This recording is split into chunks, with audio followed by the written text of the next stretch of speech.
नमस्कार दोस्तों।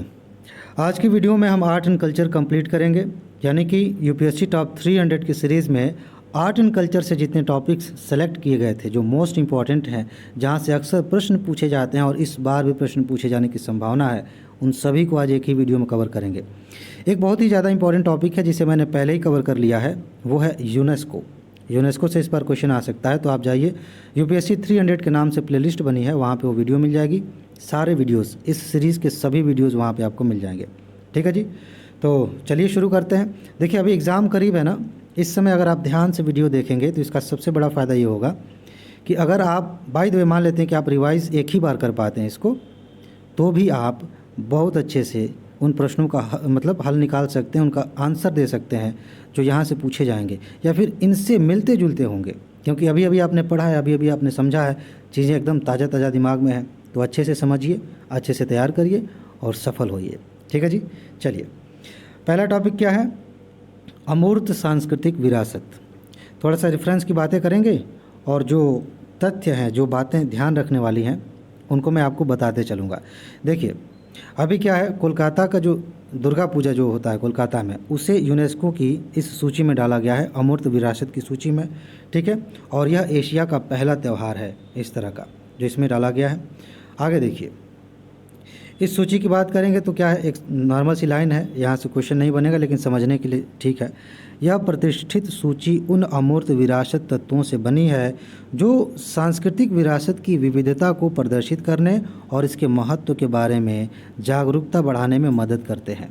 ठीक है, यूनेस्को के अनुसार, ध्यान दीजिएगा, इंपॉर्टेंट लाइन है, सांस्कृतिक विरासत स्मारकों और वस्तुओं के संग्रह पर समाप्त नहीं होती कि हमने स्मारक जो है सूची उसकी बना ली या कुछ वस्तुएं इकट्ठा कर ली और कह दें कि ये विरासत है। इसके अलावा भी बहुत कुछ है इसमें। हमारे पूर्वजों से विरासत में मिली परंपराएं या जीवित अभिव्यक्तियां भी इसमें शामिल हैं और हमारे वंशजों को हस्तांतरित की जाती हैं, जो जैसे कि मौखिक परंपराएं, प्रदर्शन कला, सामाजिक प्रथाएं, अनुष्ठान, इस तरह की सारी चीज़ें हमारी विरासत हैं। अब देखिए, एक फैक्ट यहाँ आपको मिलेगा, याद रखना इसको। यह सूची 2008 में स्थापित की गई, मतलब उस समय से ये शुरुआत हुई इसकी, जब अमूर्त सांस्कृतिक विरासत की सुरक्षा के लिए कन्वेंशन लागू हुआ। ठीक है, हमारे यहाँ जो संस्कृति मंत्रालय है उसने भी भारत के लिए, अपने लिए एक लिस्ट बनाया है, अमूर्त सांस्कृतिक विरासत की राष्ट्रीय सूची तैयार की है, यह ध्यान रखिएगा। अच्छा, ये जो है एक संस्कृति मंत्रालय का विजन है, विजन 2024, उसी का एक हिस्सा है। अब देखिए कहाँ से क्वेश्चन बनेंगे, अभी एक लिस्ट आएगी, वहीं से क्वेश्चन ज़्यादा पूछे जाते हैं, ज़्यादा इंपॉर्टेंट है। फिर भी एक लाइन देख लीजिए इसको। भारत 2003 के यूनेस्को कन्वेंशन का भी एक हस्ताक्षरकर्ता देश है, जिसका उद्देश्य क्या है? परंपराओं और जीवित अभिव्यक्ति के साथ साथ अमूर्त विरासत की सुरक्षा करना। अब आते हैं इधर, इसमें कौन कौन से तत्व शामिल किए गए अभी तक, जो सूची है ना यूनेस्को की, देखिए ज़रा। फिलहाल इसमें 492 तत्व हैं, जिनमें से यूनेस्को की मानवता की अमूर्त सांस्कृतिक विरासत में भारत की अब 14 विरासतें शामिल हैं।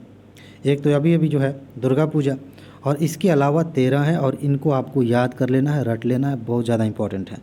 ध्यान से देखिए, एक है वैदिक जप की परंपरा, एक रामलीला है, रामायण का पारंपरिक प्रदर्शन है, कुटियाट्टम है, सांस्कृतिक थिएटर है केरल का, और एक रम्मण, यहाँ राममन भी लिखा है, कहीं कहीं लिखा है रम्मण लिखा होता है, गढ़वाल हिमालय के धार्मिक त्यौहार हैं, धार्मिक अनुराम लीला है। इसके अलावा मुडियट्टू एक अनुष्ठान थिएटर है और केरल का एक नृत्य नाटक है, ध्यान रखिएगा। इसके अलावा कालबेलिया पे क्वेश्चन आया है, मिलान करने वाला, यूपीएससी ने पूछ लिया था।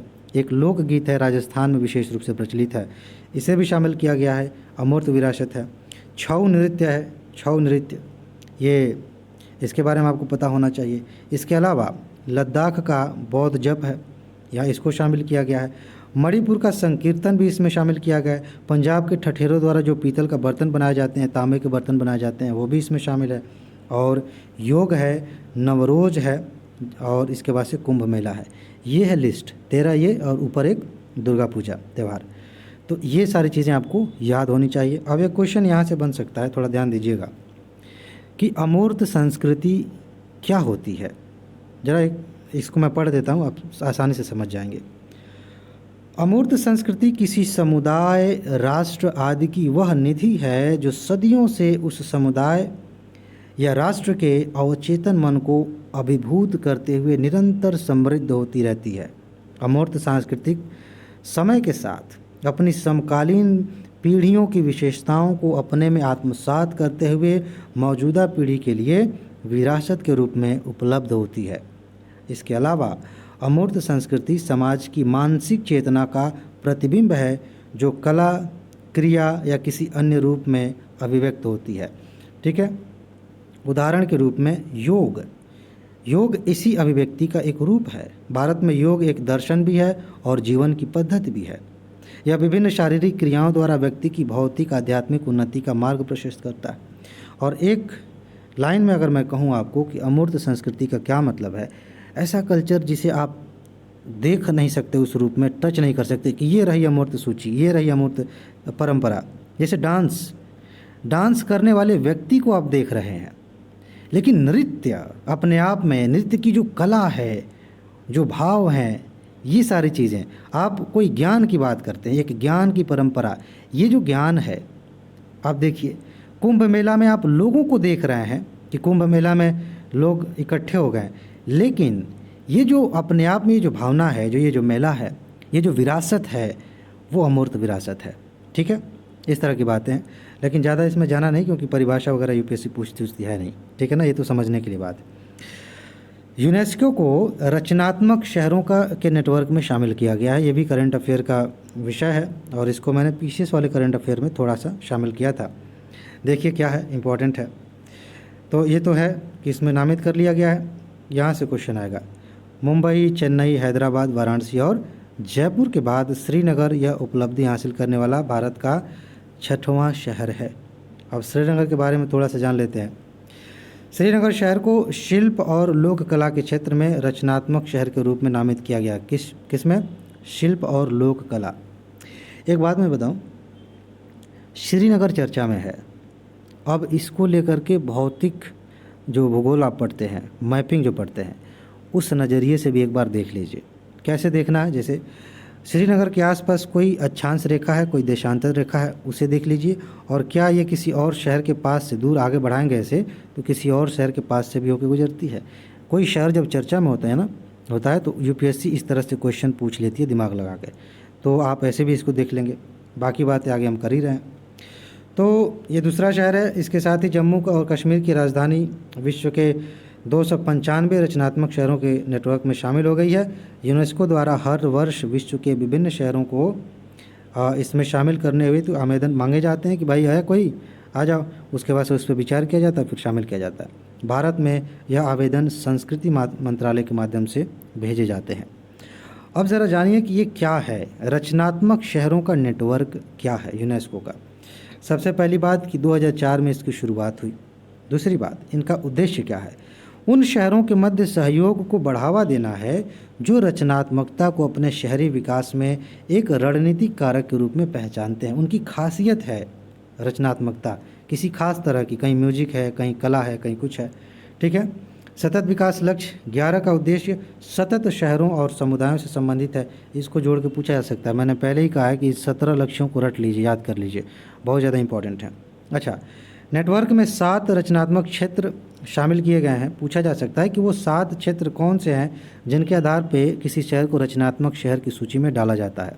ध्यान दीजिए, शिल्प और लोक कला, मीडिया कला, फिल्म, डिजाइन, गैस्ट्रोनॉमी, खाने पीने की चीज़ें, ठीक है, और साहित्य और संगीत। ठीक है, ये सारी चीज़ें हैं जो मतलब एक आधार का काम करती हैं, जिसके आधार पे इन्हें रचनात्मक सूची में शामिल किया जाता है। एक चीज़ और देख लीजिए, मान लीजिए मिलान करने के लिए पूछ लिया जाए तो आप क्या करेंगे? श्रीनगर को शामिल किया गया है शिल्प और लोक कला के क्षेत्र में रचनात्मक शहर की सूची में 2021 में। आप चाहें तो ये 21, 19 ये सब छोड़ सकते हैं, लेकिन किस श्रेणी में कौन सा शहर है ध्यान रखेंगे। कभी कभी ये भी पूछ लिया जा सकता है कि कौन कौन से शहर शामिल हैं और उसमें इन 6 के अलावा कोई और हो और इसमें से किसी को रिप्लेस किया गया हो, ध्यान रखेंगे। मुंबई को फिल्म के क्षेत्र में, हैदराबाद को गैस्ट्रोनॉमी के क्षेत्र में, हैदराबादी बिरयानी, ये सब चीज़ें काफ़ी फेमस हैं। चेन्नई को संगीत के क्षेत्र में और जयपुर को शिल्प और कला के क्षेत्र में और वाराणसी को संगीत का रचनात्मक शहर माना गया है। ठीक है, चलिए आगे बढ़ते हैं। एक चीज़ आपने देखा, यहाँ मैं आपको दिखा दूँ, यहाँ से क्वेश्चन बन सकते हैं, शायद मैंने ऊपर कहा भी है लेकिन फिर से। श्रीनगर और जयपुर, ध्यान रखेंगे ये दोनों एक ही कैटेगरी में हैं, दो शहर। ये श्रीनगर भी शिल्प और लोक कला में है और जयपुर भी शिल्प और लोक कला में है। ओके, आगे बढ़ते हैं। आगे क्या है? भारतीय नृत्य कला, डांस, इंडियन डांस। अब इसके बारे में हम देखेंगे आराम से, एकदम स्मूथ तरीके से। चलिए, इसमें जहाँ भी कोई बात आएगी समझाने वाली, मैं रुक कर समझा दूंगा और आपके लिए मैं पढ़ता हुआ चल रहा हूँ, क्योंकि इसमें कोई ऐसी चीज़ नहीं है कि कोई फार्मूला है समझाना है। अंग प्रत्यंग और मनोभावों के साथ की गई नियंत्रित गति को नृत्य कहा जाता है, जो कि आपसे नहीं पूछा जाएगा। ये डांस की परिभाषा दे दी गई है। अच्छा, प्रागैतिहासिक गुफा चित्रों से लेकर आधुनिक कला मर्मज्ञों सभी ने गति और भावनाओं के प्रदर्शन को अपनी कलाओं में बांधने का प्रयास किया है। अच्छी बात है। भरत मुनि का नाट्य शास्त्र कई बार पूछा गया, घुमा फिरा के मिलान करने के लिए, उसमें भी नृत्य के बारे में जानकारी हमें मिलती है। ठीक है, ये चीज़ आप ध्यान रखेंगे। भारतीय नृत्य कला को दो वर्गों में बांटा जाता है और ये चीज़ यहाँ से क्वेश्चन बनने की शुरुआत होती है। एक है शास्त्रीय नृत्य और एक है लोक एवं जनजातीय नृत्य। सबसे ज़्यादा क्वेश्चन शास्त्रीय नृत्य पे आते हैं, बार बार क्वेश्चंस आते हैं, अभी हम देखेंगे। शास्त्रीय नृत्य जहाँ शास्त्र सम्मत और शास्त्रानुशासित होता है, वहीं लोक और जनजातीय नृत्य विभिन्न राज्यों के स्थानीय और जनजातीय समूहों द्वारा किए जाते हैं। ठीक है, और इनका कोई निर्धारित नियम, व्याकरण, अनुशासन ये सब नहीं होता, अपने तरीके से मस्त होता है। अच्छा, अब देखिए, ये लिस्ट आपको याद होनी चाहिए। 8 शैलियाँ हैं क्लासिकल डांस में भारत में: कथक, भरतनाट्यम, कथकली, मणिपुरी, ओडिसी, कुचिपुड़ी, सत्रिया, मोहिनीअट्टम। अब इनमें आगे बढ़ने से पहले मैं आपको बेसिक बातें बताऊं। अभी इनके बारे में हम पढ़ेंगे। क्वेश्चन कहाँ कहाँ से किस किस तरह से बनते हैं। एक तो आपको ये पता होना चाहिए कि कथक किस राज्य में होता है, कुचिपुड़ी कहाँ होता है, ओडिसी कहाँ होती है। पहली लेयर है ये, इसको याद करने का और क्वेश्चन का भी। इसके अंदर आप जाएंगे तो इसकी क्या विशेषताएं हैं, इस नृत्य की क्या खासियत है, वो दूसरी लेयर है। वो थोड़ा सा समझना पड़ता है, कुछ चीज़ें याद करनी पड़ती है। इन दोनों को आपने तैयार कर लिया, बस हो गया। चलिए देखते हैं। शास्त्रीय नृत्यों में तांडव और लास्य दो प्रकार के भाव दिखाई देते हैं। तांडव को शिव से प्रदर्शित किया जाता है, लास्य भाव को, प्रेम भाव को पार्वती से प्रदर्शित किया जाता है। अब एक एक करके हम बात करेंगे भरतनाट्यम। सबसे पहले हम बात करेंगे भरतनाट्यम की। यहाँ से क्वेश्चन खूब पूछे गए हैं। भरत मुनि के नाट्य शास्त्र से जन्मी इस नृत्य शैली का विकास तमिलनाडु में हुआ। आप देखें, भरत मुनि नाट्य शास्त्र, यहाँ से भरतनाट्यम की शुरुआत होती है और ये कहाँ पे? तमिलनाडु में। ध्यान रखेंगे। अब इसमें कुछ और बातें हैं, क्योंकि इसको लेके प्रश्न पूछा गया है। मंदिरों में देवदासियों द्वारा शुरू किए गए इस नृत्य को 20वीं सदी में रुक्मिणी देवी अरुंडेल और ई कृष्ण अय्यर के प्रयासों से पर्याप्त सम्मान मिला। ये दो व्यक्ति हैं, दो नर्तक ऐसे हैं जिन्होंने इसको सम्मान दिलाया। शुरुआत ऐसे हुई थी कि मंदिरों में देवदासियाँ डांस करती थीं। ये देवदासी परंपरा के बारे में आपने पढ़ा होगा, नहीं पढ़ा होगा तो मैं बता दूं। प्राचीन समय में ऐसा होता था कि कुछ लोग पुत्री को अपने मंदिरों को दान दे देते थे कि ये जो है हमारी जो पुत्री है ये मंदिर में सेवा करेगी भगवान की, या जो भी पुरोहित पंडित हैं उनकी, इस तरह से बेसिकली भगवान की सेवा करने के लिए। आगे चल कर के वो वहाँ पे शोषण वगैरह होने लगे, बहुत सारे आंदोलन चले, फिर इसको हटा दिया गया। लेकिन वहाँ जो देवदासियाँ रहती थी वो नृत्य करती थी, वहाँ से शुरुआत हुई थी। ओके, आगे बढ़ते हैं।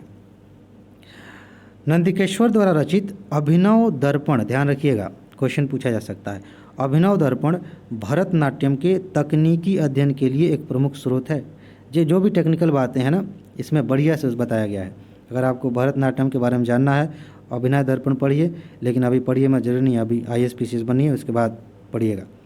अच्छा, भरतनाट्यम नृत्य के संगीत वाद्य मंडल में एक गायक, एक बांसुरी वादक, एक मृदंगम वादक, एक वीणा वादक और एक करताल वादक होता है। थोड़ा थोड़ा इसका आइडिया होना चाहिए।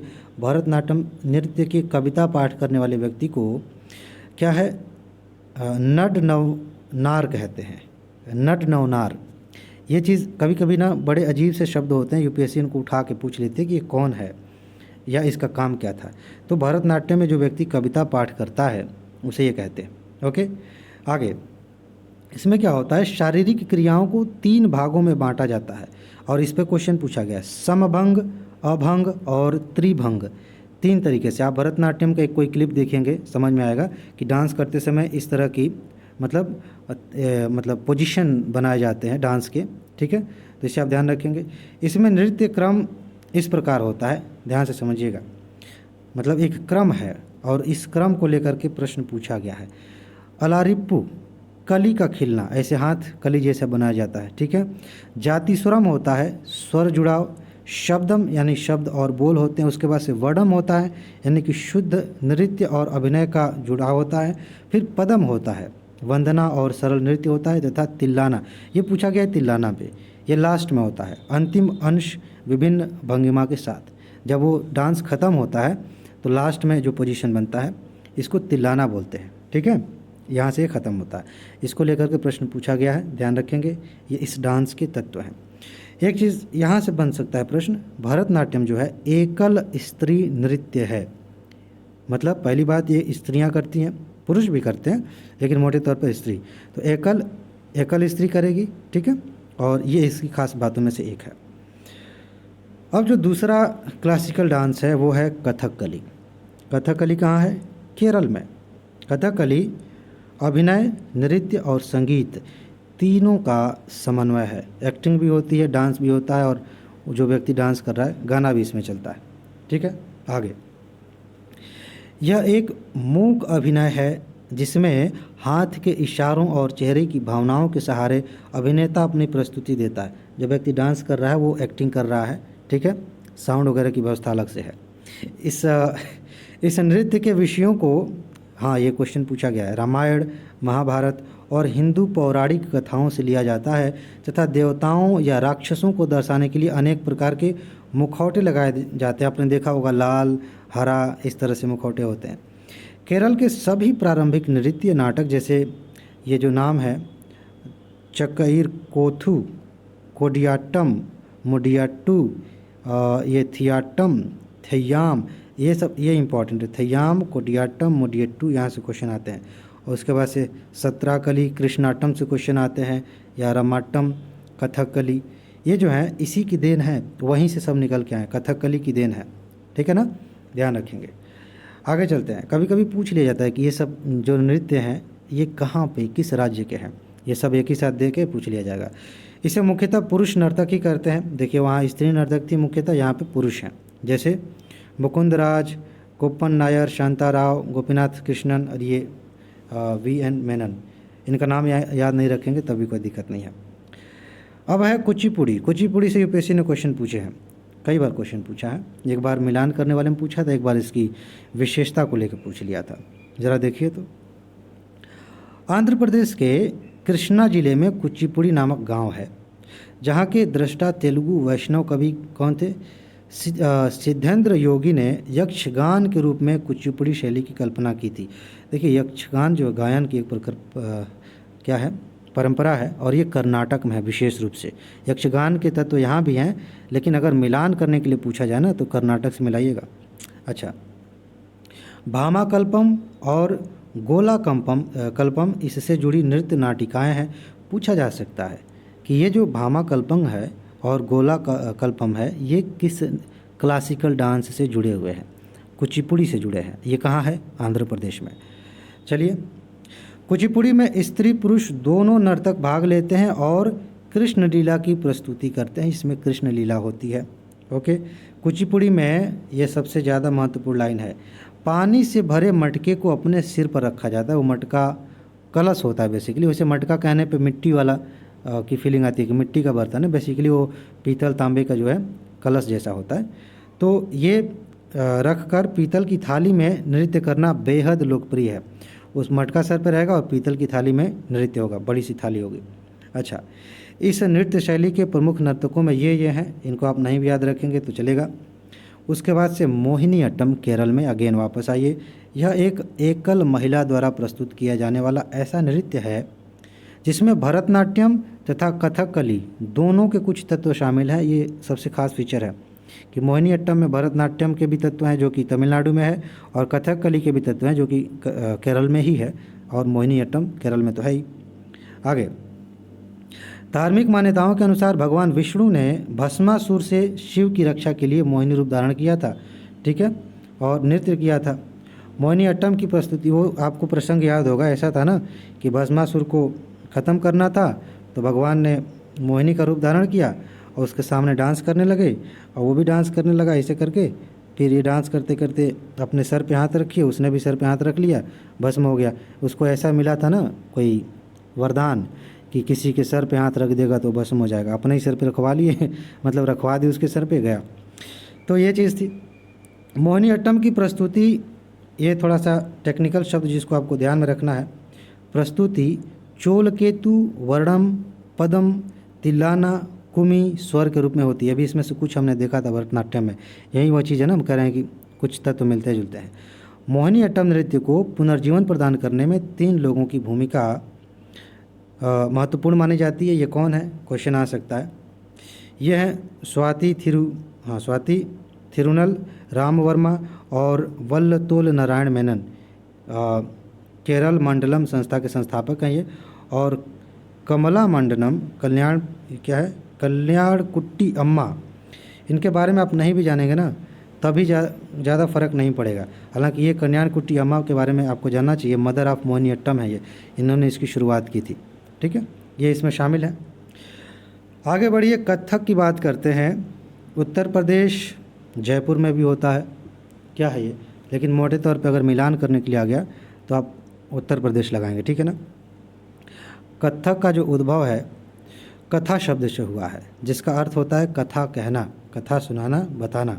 अच्छा, वस्तुतः कथक उत्तर प्रदेश की ब्रजभूमि की रासलीला परंपरा से जुड़ा हुआ है। इसमें पौराणिक कथाओं के साथ ही ईरानी और उर्दू कविता से ली गई विषय वस्तुओं का नाटकीय प्रस्तुतिकरण किया जाता है। इम्पॉर्टेंट है, याद रखिएगा। और इसे नटवरी नृत्य के नाम से भी जाना जाता है। अपने आप में ये इम्पॉर्टेंट फैक्ट है कि नटवरी नृत्य कहाँ होती है। वैसे यूपी स्पेशल जो पढ़ते हैं ना, ये बार बार पूछा गया नटवरी नृत्य, ठीक है, ध्यान रखिएगा। अवध के नवाब वाजिद अली शाह के समय ठाकुर प्रसाद एक उत्कृष्ट नर्तक थे, जिन्होंने नवाब को नृत्य सिखाया। और ठाकुर प्रसाद के 3 पुत्रों बिंदादीन, कालका प्रसाद और भैरव प्रसाद ने कथक को लोकप्रिय बनाया। थोड़ा सा इसको ध्यान में रखेंगे, अच्छा रहेगा।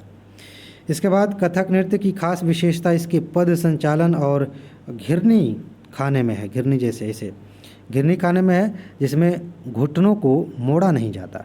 ओके, इसे ध्रुपद और ठुमरी गायन के माध्यम से व्यक्त किया जाता है। अभी हम संगीत की बात करेंगे आगे, तो ठुमरी और ध्रुपद के बारे में बात होगी। भारत के शास्त्रीय नृत्यों में केवल कथक का ही संबंध मुस्लिम संस्कृति से रहा है। इसीलिए ऊपर जो लाइन थी ना, मैंने कहा था कि ईरानी और उर्दू परंपराओं को भी लिया गया। तो ये ऐसा नृत्य है जिसमें मुस्लिम संस्कृति भी शामिल है, ठीक है। आगे चलते हैं। मणिपुरी नृत्य जो है मणिपुर में होता है, और इस पर यूपीएससी ने क्वेश्चन पूछे हैं। 18वीं सदी में वैष्णव संप्रदाय के साथ इसका विकास हुआ। पहले तो इसे आप ध्यान रखेंगे।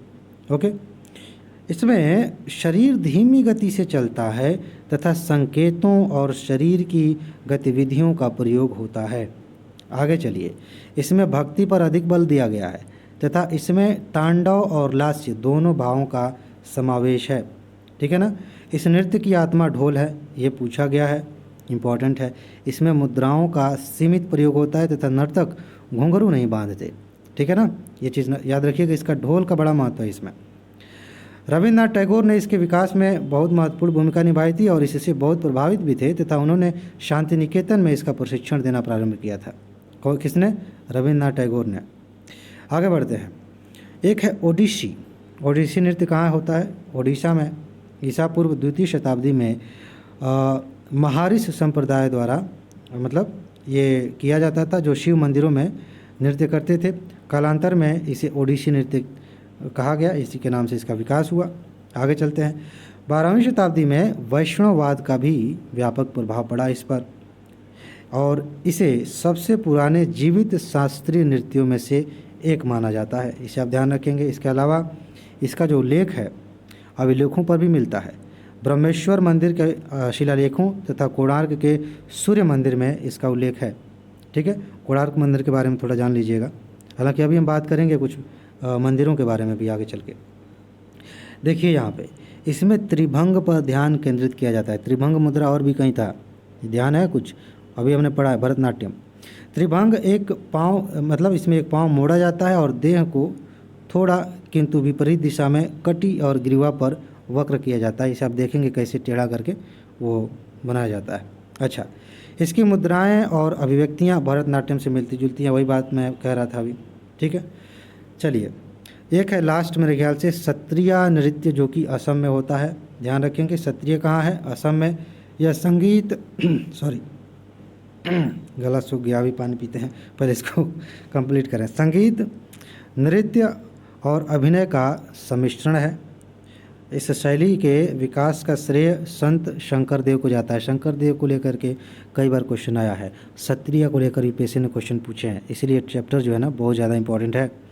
चलिए, शंकर देव ने इसे अंकीय नाट्य के प्रदर्शन के लिए विकसित किया था। अंकीय नाट्य इसका हिस्सा है।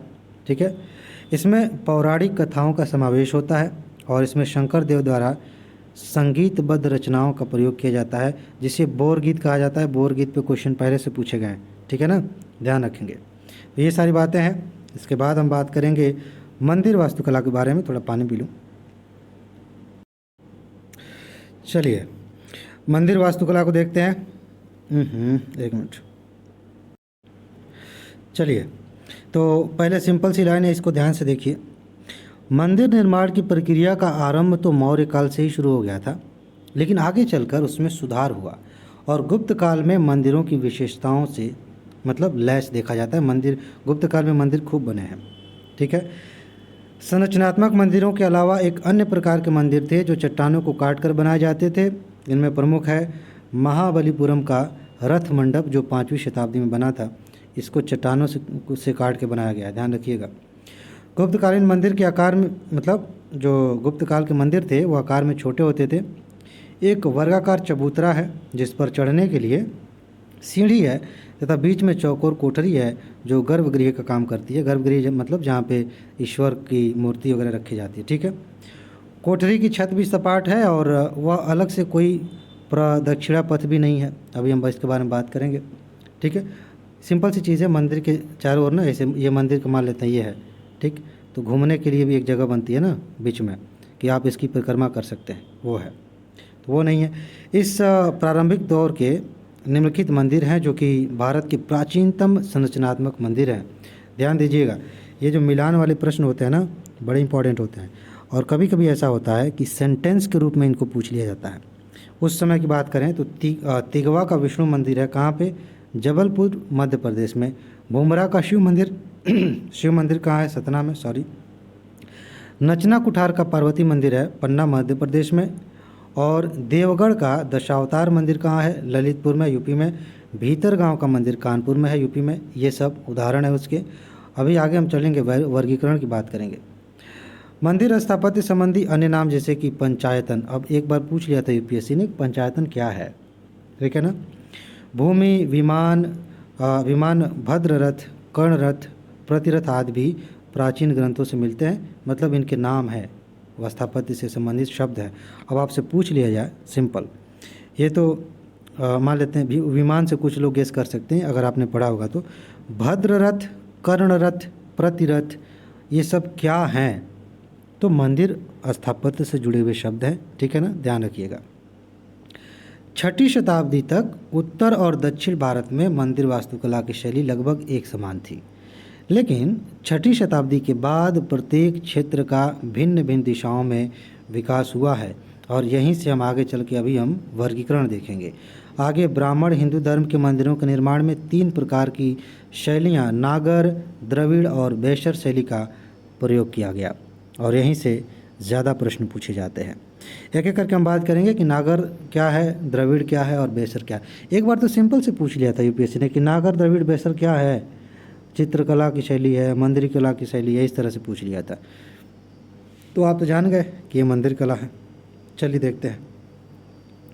नागर शब्द जो है नगर से बना है। सर्वप्रथम नगर में निर्माण होने के कारण इसे नागर शैली कहा गया। ये जो मंदिर थे सबसे पहले नगरों में बनाए जाते थे।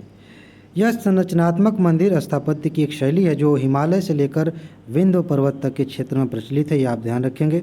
ठीक है, उत्तर भारत में सॉरी 8वीं से 13वीं शताब्दी के बीच उत्तर भारत में मौजूद शासक वंशों ने इसे पर्याप्त संरक्षण दिया, इसे आप ध्यान रखेंगे। आगे देखिए, नागर शैली की पहचान विशेषताओं में समतल छत होती है, ये ध्यान रखेंगे।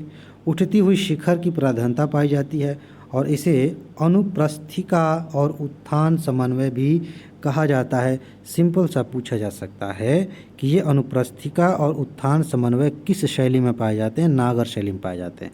यही तो वो शब्द हैं, वो चीज़ें हैं जहाँ से क्वेश्चन बनते हैं और जो लोग नहीं पढ़े रहते हैं उनको समझ में नहीं आता। नागर शैली के मंदिर आधार से शिखर तक चतुष्कोणीय होते हैं, इनकी सबसे खास बात है। ठीक है, ये मंदिर ऊंचाई में 8 भागों में बटे होते हैं जिनके नाम इस तरह से हैं, आप देख लीजिए। पूछा जा सकता है क्या है? एक होता है मूल, आधार होता है। गर्भगृह होता है, नींव और दीवारों के बीच का भाग होता है। जंगा होता है, दीवार होती मतलब इसका मतलब दीवार है। कपोत यानी कि कार्निस, शिखर, गल और वर्तुलाकार आमलक और कुंभ, शूल सहित कलश। आप इसे ध्यान रख सकते हैं, चाहे तो अभी एग्ज़ाम करीब है तो बस 1-2 बार देख के छोड़ सकते हैं। आगे देखिए, इस शैली में बने मंदिरों को ओडिशा में कलिंग शैली कहा जाता है और गुजरात में लाट शैली कहा जाता है। हिमालय क्षेत्र में पर्वतीय शैली कहा जाता है। ये सब किसके हिस्से हैं? नागर शैली के हैं, ध्यान रखेंगे। आगे अब हम बात करेंगे द्रविड़ शैली की। द्रविड़ शैली में क्या खास बात है? कृष्णा नदी से लेकर कन्याकुमारी तक द्रविड़ शैली के मंदिर पाए जाते हैं, मतलब साउथ में। ठीक है, द्रविड़ शैली की शुरुआत 8वीं शताब्दी में हुई और सुदूर दक्षिण भारत में इसकी दीर्घजीविता 18वीं शताब्दी तक बनी रही, ध्यान रखेंगे। द्रविड़ शैली की पहचान क्या है भाई? प्राकार होता है, इसका मतलब है 4 दीवारी। गोपुरम कहते हैं प्रवेश द्वार को, यहाँ से क्वेश्चन पूछा गया है। वर्गाकार या अष्टकोणीय गर्भगृह होता है, रथ बोलते हैं इसको। और पिरामिड नुमा शिखर मंडप होता है, एक शिखर होता है वो तो है ही, मंडप होता है, नंदी मंडप भी कहते हैं। और विशाल संकेंद्रित प्रांगण तथा अष्टकोणीय मंदिर संरचना इसमें शामिल है, ये इसकी विशेषताएं हैं। ठीक है ना, आगे चलिए। द्रविड़ शैली के मंदिर बहुमंजिला होते हैं, ये इसकी सबसे खास बात है।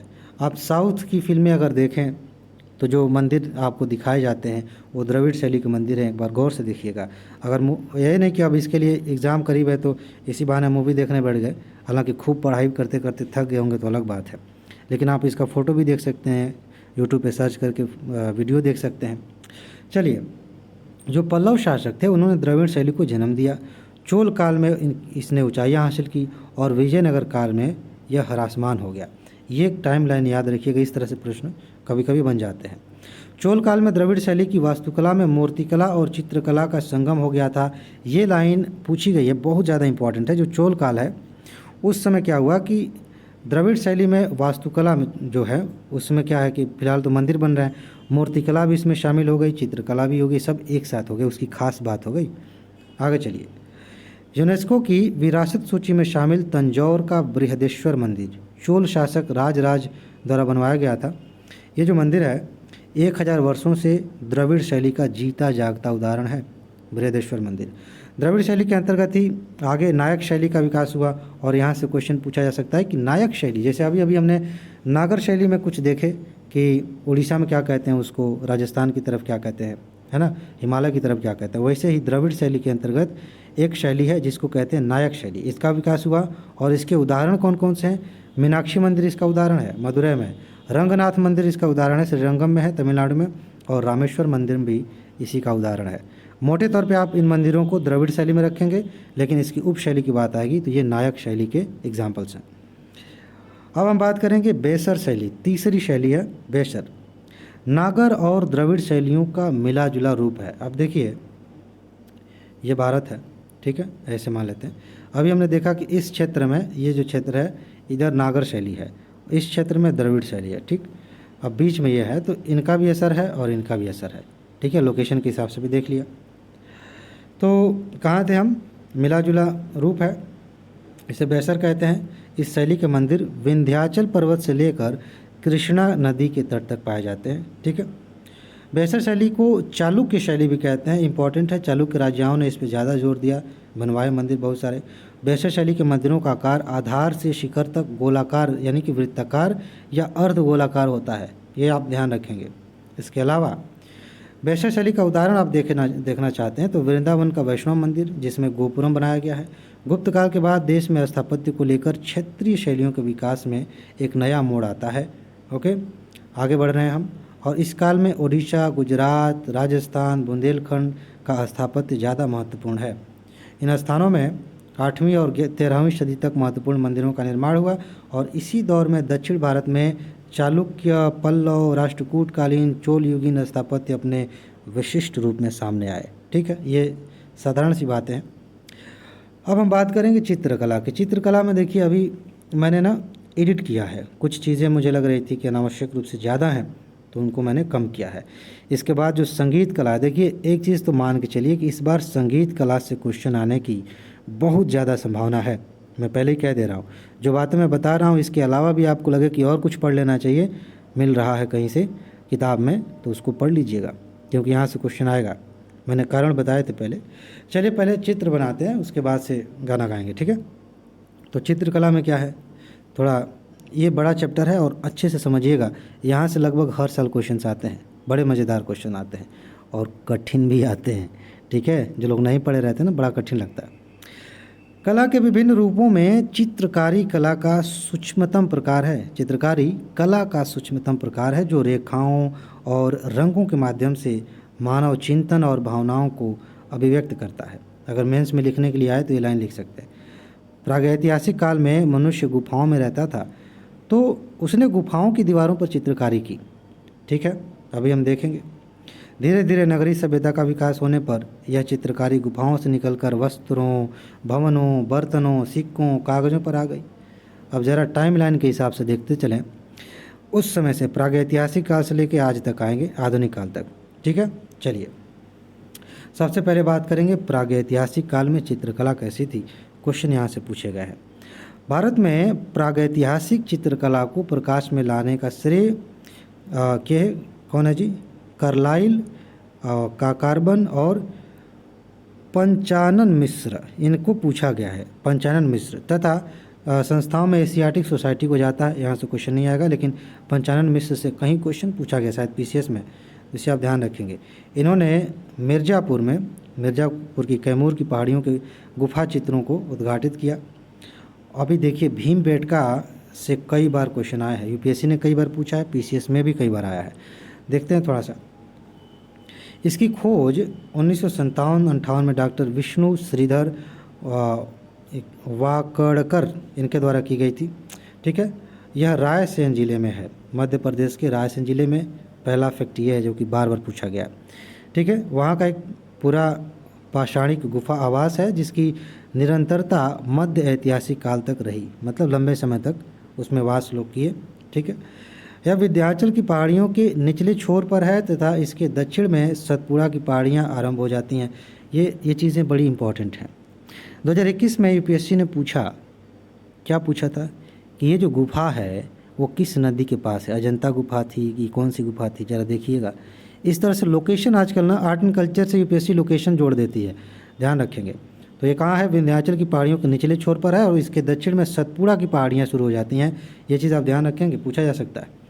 भीमबेटका में 700 से ज़्यादा शैलाश्रय हैं, जिनमें 400 शैलाश्रयों में चित्र बने हुए हैं। अब देखिए इस समय की क्या विशेषताएं हैं, प्रागैतिहासिक काल में जो चित्र बने हैं उनकी क्या खास बात है, देखते हैं। इन चित्रों में अधिकतर आखेट के चित्र बनाए गए हैं, शिकार के चित्र बनाए गए हैं। इसे लकड़ी से ऐसे करके बनाया गया है। ठीक है, मैंने पता नहीं क्या बना दिया, लेकिन ऐसे करके, ये मान लीजिए इंसान बन गया ऐसे। ठीक है, और यहाँ पे कुछ बना है, इसका मतलब आखेट कर रहा है, ये जीव बन गया ऐसे। तो इससे पता चलता है कि आखेट होता था उस समय, शिकार करते थे लोग। अच्छा, इसके आगे और भी कुछ चीज़ है क्या?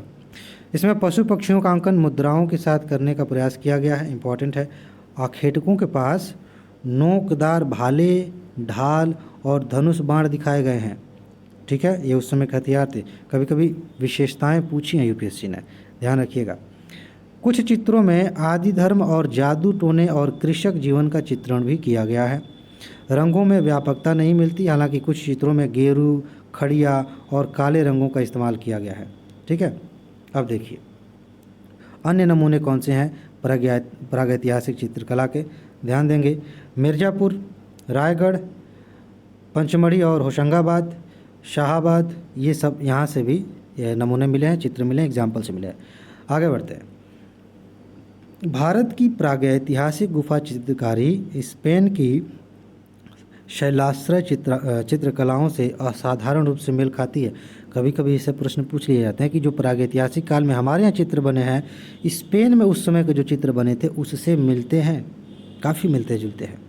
ये चित्रकलाएं आदिम अभिलेख हैं एक तरह से, जिन्हें अपरिष्कृत लेकिन यथार्थवादी ढंग से तैयार किया गया है। अब उससे थोड़ा आगे बढ़ेंगे और हड़प्पा काल में आएंगे। उस समय चित्रकला की क्या बातें दिखती हैं। आपको पता है, अभी हाल ही में हमने पढ़ा था कि यह एक नगरीय सभ्यता थी जिसमें मिट्टी के खिलौनों, मुहरों, बर्तनों आदि पर चित्रकला की छाप है। ठीक है ना। पूछा जा सकता है कि ये हड़प्पा काल में चित्र के संकेत कहाँ कहाँ से मिलते हैं, तो ध्यान रखेंगे। यहाँ अधिकांश पात्रों पर लाल रंग चढ़ाकर काले रंग से चित्रकारी की गई है। ठीक है, यह BRW black and red ware संस्कृति का द्योतक है। ऐसे ऐसे कभी कभी लिख दिया जाता है। कौन सा? ब्लैक एंड रेड वेयर संस्कृति।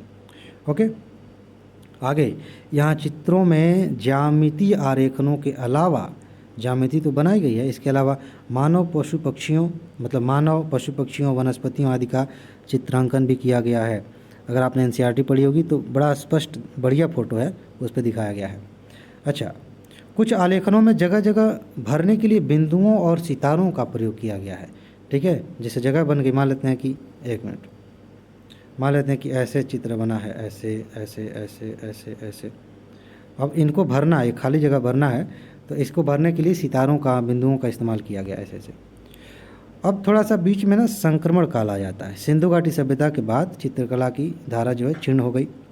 वैदिक काल आया और महाजनपद काल, इसमें चित्रकला का विस्तृत ब्यौरा ज़्यादा मिलता है नहीं।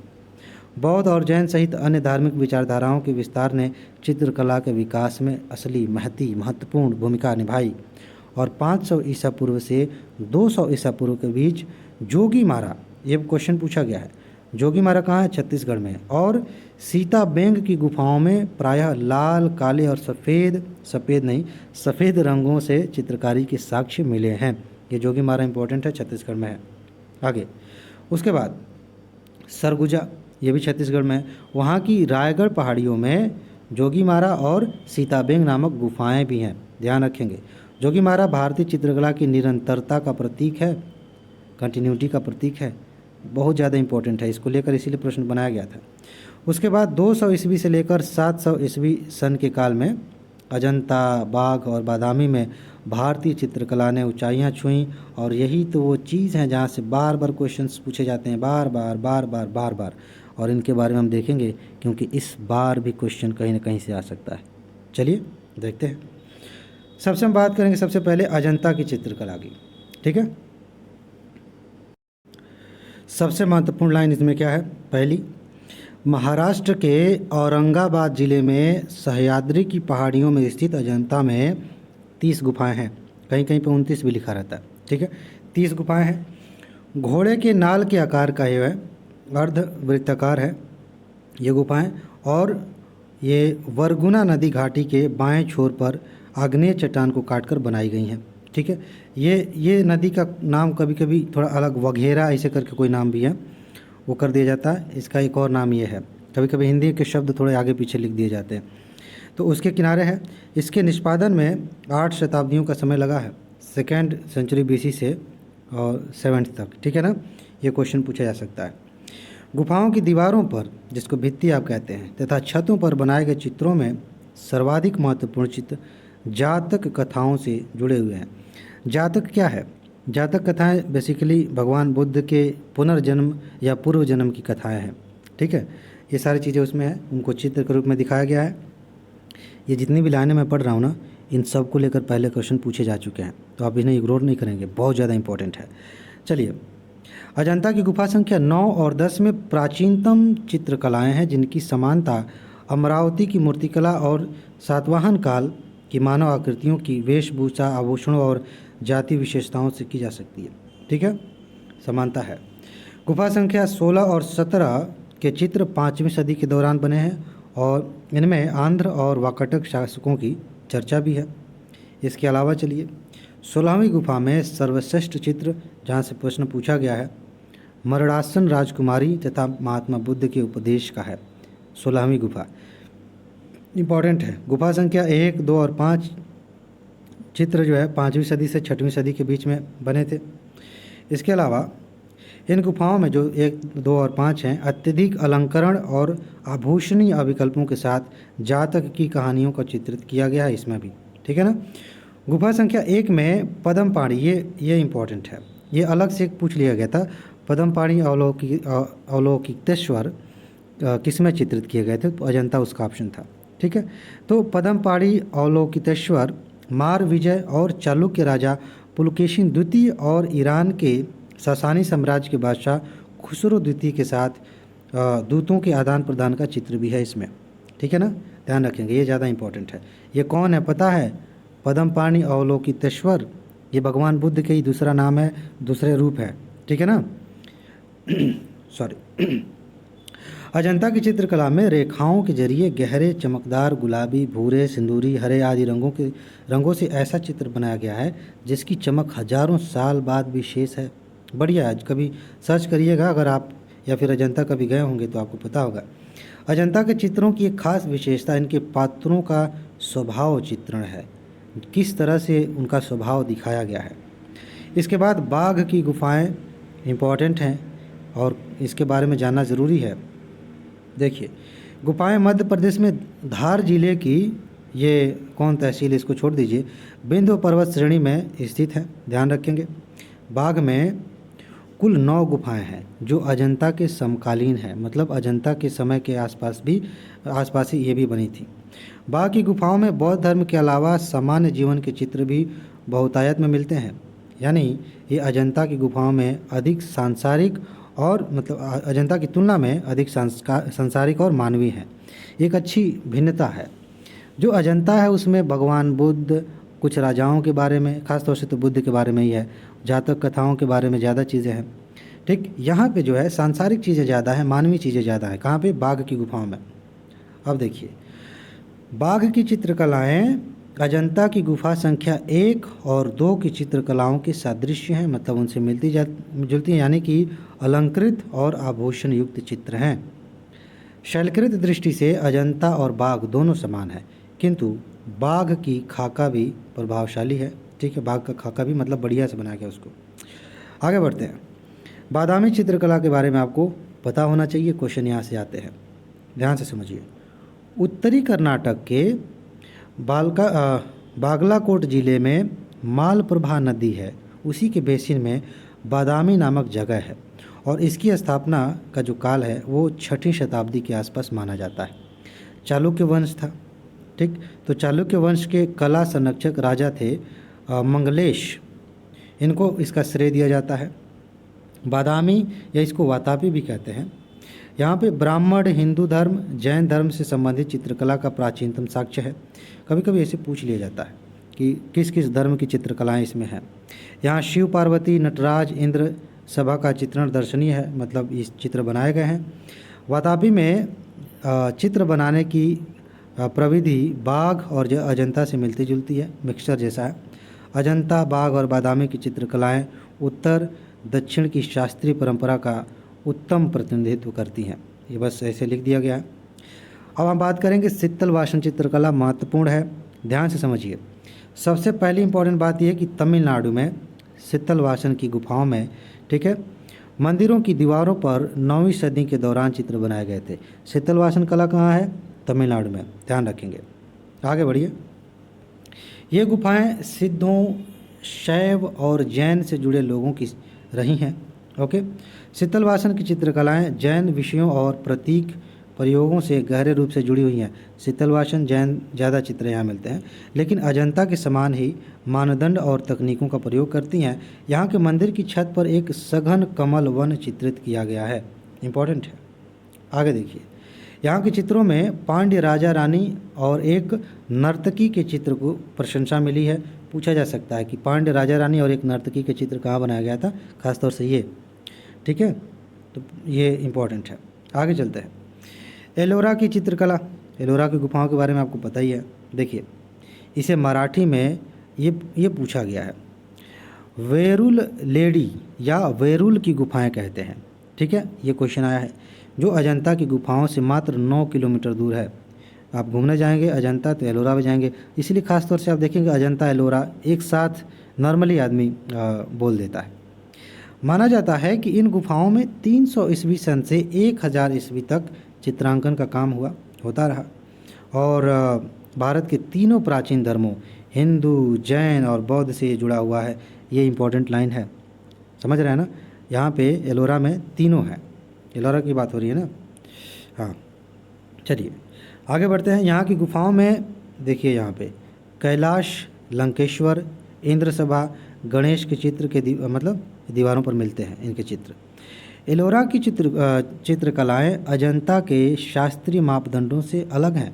अभी हम देख रहे थे कि वो मिला है, चित्तलवासन काफ़ी मिलता जुलता है, यानी कि इसमें कला और कौशल के ह्रास के संकेत स्पष्ट दिखते हैं। एलोरा तक आते आते कला थोड़ी डाउन होने लगी थी, चित्रकला की बात कर रहे हैं। अच्छा, एलोरा की चित्रकलाओं की सर्वाधिक महत्वपूर्ण लाक्षणिक विशेषताएं क्या हैं? देखिए ध्यान से, सिर को असाधारण रूप से मोड़ना, ये पूछा गया, ये लाइन पूछी गई, बहुत ज़्यादा इंपॉर्टेंट है। भुजाओं के कोणीय मोड़, गुप्त अंगों का अवतल मोड़, तीखी प्रक्षिप्त नाक और बड़े बड़े नेत्र, ये खास बात है एलोरा में जो चित्र बनाए गए हैं उनकी, ठीक है। एलोरा की चित्रकला मध्यकालीन विशेषताओं का संकेत भी देती है और एलोरा की गुफा संख्या 32 में उड़ती हुई आकृतियों व बादलों का दृश्य अत्यंत सुंदर है। जरा देखिएगा इसको। अब चलिए आते हैं इधर, पश्चिम भारत की शैलियों की बात करेंगे। ध्यान से समझिए, मैं पढ़ रहा हूँ इसको। चित्रकला की पश्चिम भारतीय शैली कहाँ है? गुजरात, राजस्थान, मालवा क्षेत्र में प्रचलित थी। पश्चिम भारत में कलात्मक क्रियाकलापों का प्रेरक जो था वो है जैनवाद। जैन धर्म से संबंधित चित्र काफ़ी ज़्यादा इधर बने हैं। इसे चालुक्य वंश के राजाओं का संरक्षण मिला था, जिन्होंने 961 ईस्वी से 13वीं शताब्दी के अंत तक गुजरात, राजस्थान, मालवा के कुछ हिस्सों पर शासन किया था। अच्छा, इस शैली में सबसे खास बात देखिए, नाक नक्शे की कोणीयता सहित आकृतियाँ सपाट हैं और नेत्र आकाश की ओर बाहर निकले हुए हैं, ठीक है। ये इंपॉर्टेंट है, इस तरह की विशेषताएँ पूछ ली जाती हैं। और इस शैली के चित्र ताड़पत्रों, कपड़ों और कागज़ पर बनाए गए हैं। ओके, ये देखिए, ये इंपॉर्टेंट है। जैन ग्रंथ है एक कल्पसूत्र, ये अपने आप में एक इंपॉर्टेंट फैक्ट है कि कल्पसूत्र किस धर्म का ग्रंथ है? जैन धर्म का। तो कल्पसूत्र की कालकाचार्य कथा को बार बार लिखा गया था और चित्रकलाओं के माध्यम से इसे बनाया गया था। आगे बढ़ेंगे, मुग़ल काल में आएंगे। मुग़ल काल चित्रकला के लिहाज से, वास्तुकला के लिहाज से काफ़ी महत्वपूर्ण है और एग्जामिनेशन के लिहाज से तो है ही। चित्रकला की मुग़ल शैली की शुरुआत अकबर के समय में हुई थी 1560 में। अच्छा, मुग़ल शैली का विकास चित्रकला की स्वदेशी भारतीय शैली और फ़ारसी चित्रकला की सफ़ाविद शैली के उचित संश्लेषण से हुआ है। ये सफ़ाविद शैली कहाँ से थी? फ़ारसी कला की थी, ठीक है, उससे हुआ है। प्रकृति के घनिष्ठ अवलोकन और उत्तम तथा कोमल आरेखन पर आधारित सुनम्य प्रकृतिवाद मुग़ल शैली की एक विशेषता है। सुनम्य प्रकृतिवाद, ठीक है, इम्पॉर्टेंट है। इसमें कई सारी चीज़ें हैं, प्रकृति का अवलोकन किया गया है और उनको दिखाया गया है। थोड़ा थोड़ा करके देखें। अकबर काल में देखेंगे तो इस शैली में प्रयुक्त रंग जो है चमकदार हैं। इसमें क्या होता था कि चेहरे के एक तरफ का हिस्सा ही चित्रित किया जाता था। अक्सर आप देखेंगे मुग़ल काल के जो चित्र दिखेंगे कि कहीं इधर मुंह करके शासक बैठा है, इधर मुंह करके बैठा है, एक साइड का दिखाया गया है, ठीक है। और इसमें आँखें मछली की तरह बनाई जाती हैं, ठीक। आगे चलते हैं। अगर आपने एनसीईआरटी पढ़ी होगी ना, वहाँ भी ऐसे चित्र देखते हैं, सामने सामने नहीं। चित्र अलंकारिक ना होकर के व्यक्तियों या शबीहों के तथा घटना प्रधान है, ठीक है। कहने का मतलब ये है, अलंकारिक नहीं है, घटनाओं को दिखाया गया है। अकबर कालीन प्रमुख चित्र कौन कौन से हैं? देखिए, चित्र बनाए गए थे मजहरनामा के, अनवर सुहावली, गुलिस्तान-ए-दीवान, आमिर शाही की दीवान और रज़्मनामा का भी चित्र बनाया गया था। रज़्मनामा क्या है? महाभारत का फ़ारसी अनुवाद है, पूछा गया है। और दराबनाम, अकबरनामा, इनका भी चित्र बनाया गया, इनमें चित्र बनाए गए थे। अच्छा, यहाँ से क्वेश्चन पूछे जाते हैं, इम्पॉर्टेंट है। कई सारे हैं लेकिन कुछ ज़्यादा इंपॉर्टेंट हैं कि अकबर काल में कुछ चित्रकार थे। जैसे दसवंत महत्वपूर्ण है, ये उतने महत्वपूर्ण नहीं है। बसावन महत्वपूर्ण है, मनोहर है। मंसूर आगे भी चर्चा में रहेंगे और बाकी जो है ये उतना इंपॉर्टेंट नहीं है, एक बार देख लीजिएगा। ये 3-4 नाम ज़्यादा इंपॉर्टेंट है। बाबर का समकालीन प्रसिद्ध ईरानी चित्रकार behzad था बाबर के समय में। तो बाबर का जिक्र इस समय हो रहा है, इसका मतलब ये नहीं कि अकबर के बाद बाबर आया था, ठीक है ना। ये महत्वपूर्ण तथ्य है। हुमायूं की बात करेंगे तो हुमायूं में 2 प्रसिद्ध चित्रकार थे उसके समय में, एक थे अब्दुसमद और दूसरे थे मीर सैयद अली। इनसे क्वेश्चंस पूछे गए हैं, ध्यान रखेंगे।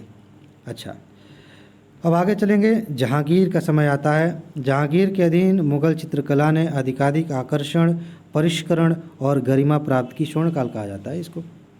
चित्रकला में रूढ़ियों के स्थान पर वास्तविकता के दर्शन होते हैं। इस समय संभवतः ऐसा बढ़ते हुए यूरोपीय प्रभाव के कारण हुआ, क्योंकि उस समय यूरोपीय प्रभाव ही बढ़ रहा था कला के क्षेत्र में भी। अंग्रेजों ने तो अपना दबदबा बना ही लिया था। अच्छा, इस काल में प्रकृति का अधिक सजीव और बारीक चित्रण किया गया है। पशु, पक्षी, फूलों, वनस्पतियों का बहुत ही सुंदर चित्र बनाया गया था। एक छोटे आकार के चित्र, जिसे मिनिएचर कहते हैं, बनाने की परंपरा की शुरुआत हुई थी इस समय। और इस युग के जो विशिष्ट उदाहरण हैं बहुत ही अच्छे। देखिए, आयर ए दानिश पशुओं के किस्से कहानी की एक पुस्तक है। गुलिस्तान लघु चित्रकलाएँ हैं इसमें। और हाफिज़ का दीवान तथा अनवरे सुहावली। ये पूछा जा सकता है कि ये क्या है, कोई साहित्य है क्या? ये चित्रावलियाँ हैं, ठीक है। आगे बढ़ते हैं। वर्जिन मैरी को अपने हाथ में पकड़े जहांगीर का लघु चित्र इसका जो है एक प्रमुख है, इम्पोर्टेंट है। आगे बढ़ते हैं। जहांगीर के दरबार के जो चित्रकार थे, यहाँ से क्वेश्चन आ सकता है। अकारिजा थे, अकारिजा, अब्दुल हसन, मंसूर, बिशन दास, मनोहर, गोवर्धन, बालचंद, दौलत और उसके बाद से मुखलिस, भीम और इनायत। ये इनमें से कुछ अकबर के समय में भी थे, ठीक है। ऐसा थोड़ी है कि राजा मर गया तो सारे चित्रकार भी मर जाएंगे, वो तो रहे ना आगे तक। औरंगजेब जब आया तो सब लगे इधर उधर भागने, क्योंकि औरंगजेब ने इन चीज़ों को संरक्षण नहीं दिया। आप एनसीईआरटी पढ़ेंगे, पता चलेगा कि बहुत सारी ऐसी जगहें थी महलों में जिनमें पुतवा दिया गया, पूरा चित्र को जो है पेंट करवा दिया गया, दीवारों पे बनाए गए थे, ठीक है। चलो उसको छोड़ते हैं। शाहजहाँ के समय में थोड़ी सी बातें देख लेंगे। चित्रकला अपने अच्छे स्तर पर बनाए रखा और परिपक्व भी बनी हुई थी इस काल में। इस काल के चित्रों के विषय में यवन सुंदरियाँ, रंग महल, विलासी जीवन और ईसाई धर्म शामिल था। ईसाइयों का प्रभाव था थोड़ा बहुत इसमें। इस काल में स्याह कलम चित्र बने जिसमें कागज़ पर फिटकरी और सरेस आदि के मिश्रण से तैयार किया जाता था जिसको। और इसका इनकी खासियत बारीकियों का चित्रण था, जैसे कि दाढ़ी का एक एक बाल दिखाया जाना, ठीक है, रंगों को हल्की घुलन के साथ लगाना, ये सारी चीज़ें खास बातें थी। आगे बढ़े। शाहजहाँ कालीन जाने माने कलाकार कौन थे? विचित्र और चैतरमन, अनूप चत्तर और समरकंद का मोहम्मद नादिर, इनायत और मकर। इम्पॉर्टेंट नहीं है। उस समय जो बाबर के समकालीन जो था उसका याद रखिएगा, अकबर वाला और जहांगीर वाला। बाकी इनके काल में जो थे इम्पॉर्टेंट नहीं है। औरंगजेब जो था अति धर्मनिष्ठ व्यक्ति था और इस दौर में इसने चित्रकला में कोई रुचि नहीं ली, गिरावट आई और इसकी पूर्ववर्ती जो गुणवत्ता थी वो भी विलुप्त हो गई। राज दरबार के अधिकतम चित्र प्रांतीय राज दरबारों में चले गए चित्रकार, ठीक है, इधर उधर भाग गए कि कहीं भी तो संरक्षण मिले, ये हुआ। अच्छा, अब हम थोड़ा दूसरी तरफ देखते हैं। मध्य भारत और राजधानी चित्रकला। पंथ निरपेक्ष मुगल चित्रकला से भिन्न मध्य भारत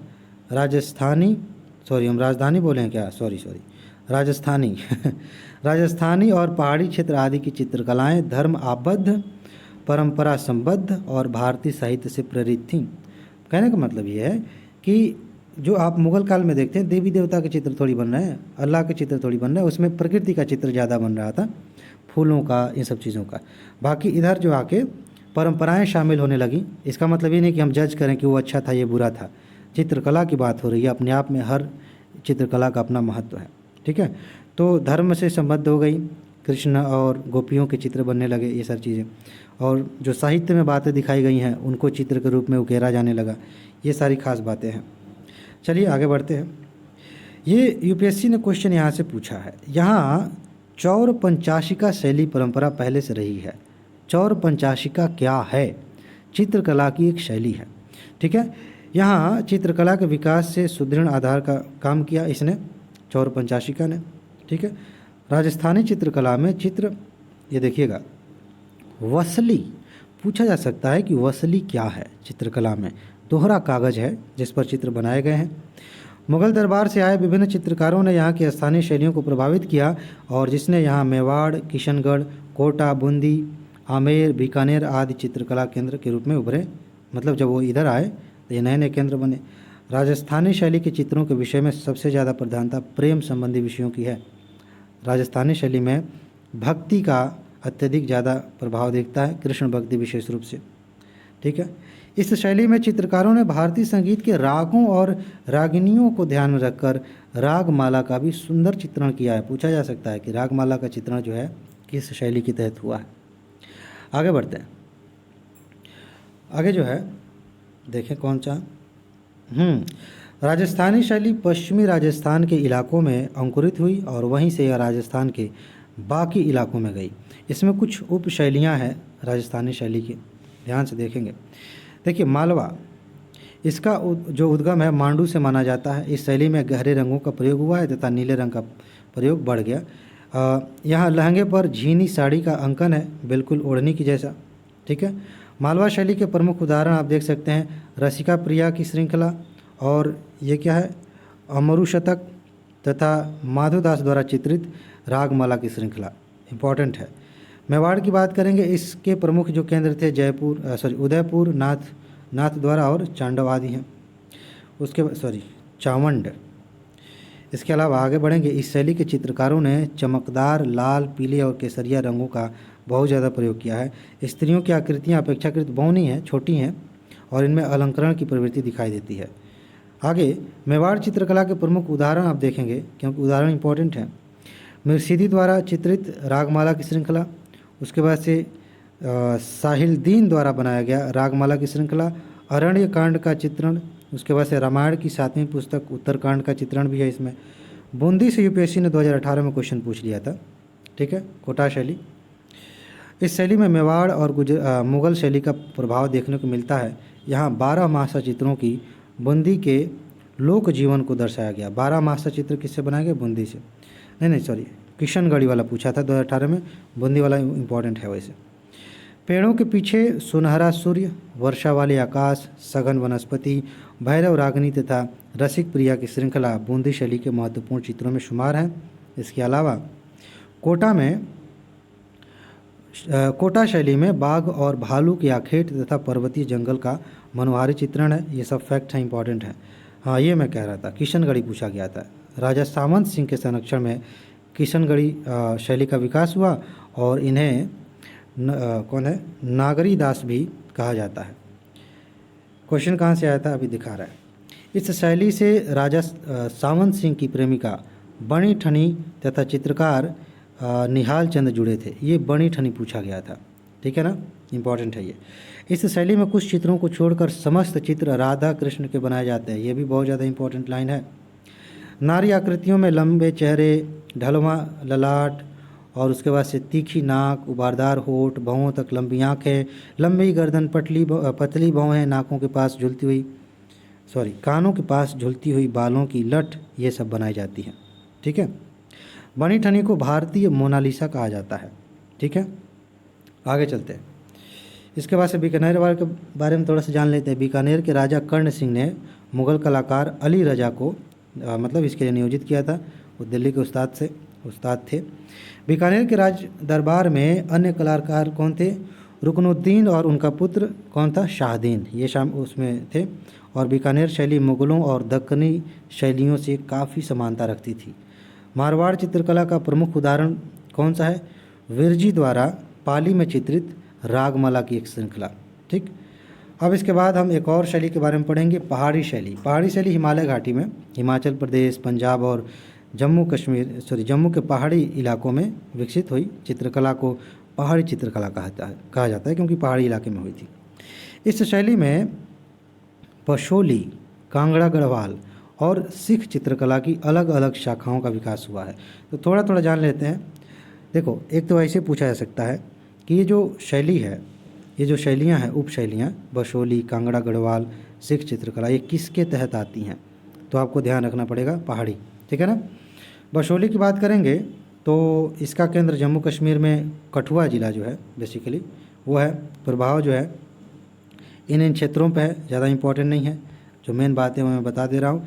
इसके विषयों में भागवत पुराण, गीत गोविंद और रस मंजरी और वैष्णव धर्म रहे हैं। इनको लेकर के चित्र बनाए गए हैं और चित्रों में मुख की जो आकृतियाँ हैं एकदम मौलिक और स्थानीय लोक कला से प्रेरित हैं। ठीक। बशोली शैली के अंतर्गत राजा कृपाण सिंह के संरक्षण में देवीदास नामक चित्रकार थे, ठीक है, और इन्होंने 1694 में रस मंजरी चित्रों के रूप में लघु चित्रकला का निष्पादन किया। ठीक है, इंपॉर्टेंट है देवीदास। आगे चलिए, कलाकार मनकू द्वारा चित्रित गीत गोविंद की एक श्रृंखला बशोली शैली के आगे विकास को दर्शाती है। इसके बाद गुलेर शैली है, जरा इसको देख लीजिए, महत्वपूर्ण है। एक मिनट, चलिए तो गुलेर शैली के बारे में थोड़ा सा जान लेते हैं। बशोली शैली के बाद चित्रकलाओं के जम्मू समूह का उद्भव हुआ। इसमें मूल रूप से गुलेर से संबंध रखने वाले और जसरोटा में बस जाने वाले एक कलाकार नैनसुख, इनसे क्वेश्चन आते हैं। नैनसुख द्वारा जसरोटा के राजा बलवंत सिंह की प्रतिक्रियाँ शामिल हैं, ठीक है, प्रतिकृतियाँ शामिल हैं और इसमें प्रयुक्त जो वर्ड है कोमल और शीतल है। यह मोहम्मद शाह के समय की मुग़ल चित्रकला की प्राकृतिक शैली से प्रभावित लगती है। इसके अलावा एक और शैली है, एक चित्रकला है कांगड़ा। कांगड़ा शैली का विकास 18वीं शताब्दी में हुआ था, ठीक है, उसके चतुर्थांश में हुआ था लास्ट में। और इसमें गुलेर शैली के आरेखन की कोमलता और प्रकृतिवाद की गुणवत्ता जो है शामिल है, मिलती है। कांगड़ा राजा संसार चंद की प्रतिकृति की शैली के समान होने के कारण इसे कांगड़ा शैली कहा जाता है और इस शैली में स्त्री चित्रों में अद्भुत सजीवता आ गई। ठीक है, सिंपल सी चीज़ है। अब इसके बाद हम इम्पॉर्टेंट चीज़ें कुछ और देखेंगे। बाकी कांगड़ा जो है गुलेर, बशोली, चंबा, जम्मू, गढ़वाल आदि जगहों से प्रचलित रही है। इसमें कांगड़ा शैली के कुछ पहाड़ी चित्रकारों को पंजाब में महाराजा रणजीत सिंह ने संरक्षण दिया था और कांगड़ा शैली की चित्रकलाओं का श्रेय मुख्य रूप से नैनसुख परिवार को जाता है। इसके अलावा एक और शैली है, वह है कुल्लू मंडी। ये सारी शैलियों को बस थोड़ा थोड़ा देख लीजिए, ज़्यादा इंपॉर्टेंट नहीं है, मतलब बहुत ज़्यादा डीप में नहीं जाना। कुल्लू मंडी जो है यहाँ पे हिमाचल प्रदेश में वो चित्रकला की एक लोक शैली है और इसकी जो विशेषता है मजबूत और प्रभावशाली आरेखन, गाढ़े तथा हल्के रंगों का प्रयोग करना इसमें शामिल है। भागवत की श्रृंखला इसमें बनाई जाती है। गोवर्धन को अंगुली पर उठाए हुए कृष्ण दिखाए जाते हैं। वर्षा का रेखांकन किया जाता है, ये सब चीज़ें इसमें शामिल है। पतंग उड़ाती दो युवतियों का लघु चित्र भी कुल्लू मंडी शैली में विशिष्ट है, ये बहुत ज़्यादा इम्पोर्टेंट है। इसके बाद आगे बढ़िए, आधुनिक कला में आ जाते हैं। आधुनिक काल में क्या हुआ, देखिए, भारत की सत्ता की चाबी अंग्रेज़ों के हाथ में आ जाने के बाद से पहले से ही कमज़ोर हो रही थी। राजस्थान, मुग़ल और पहाड़ी शैली वो अपने मुहाने पे पहुंच गई, मतलब पतन होने लगा।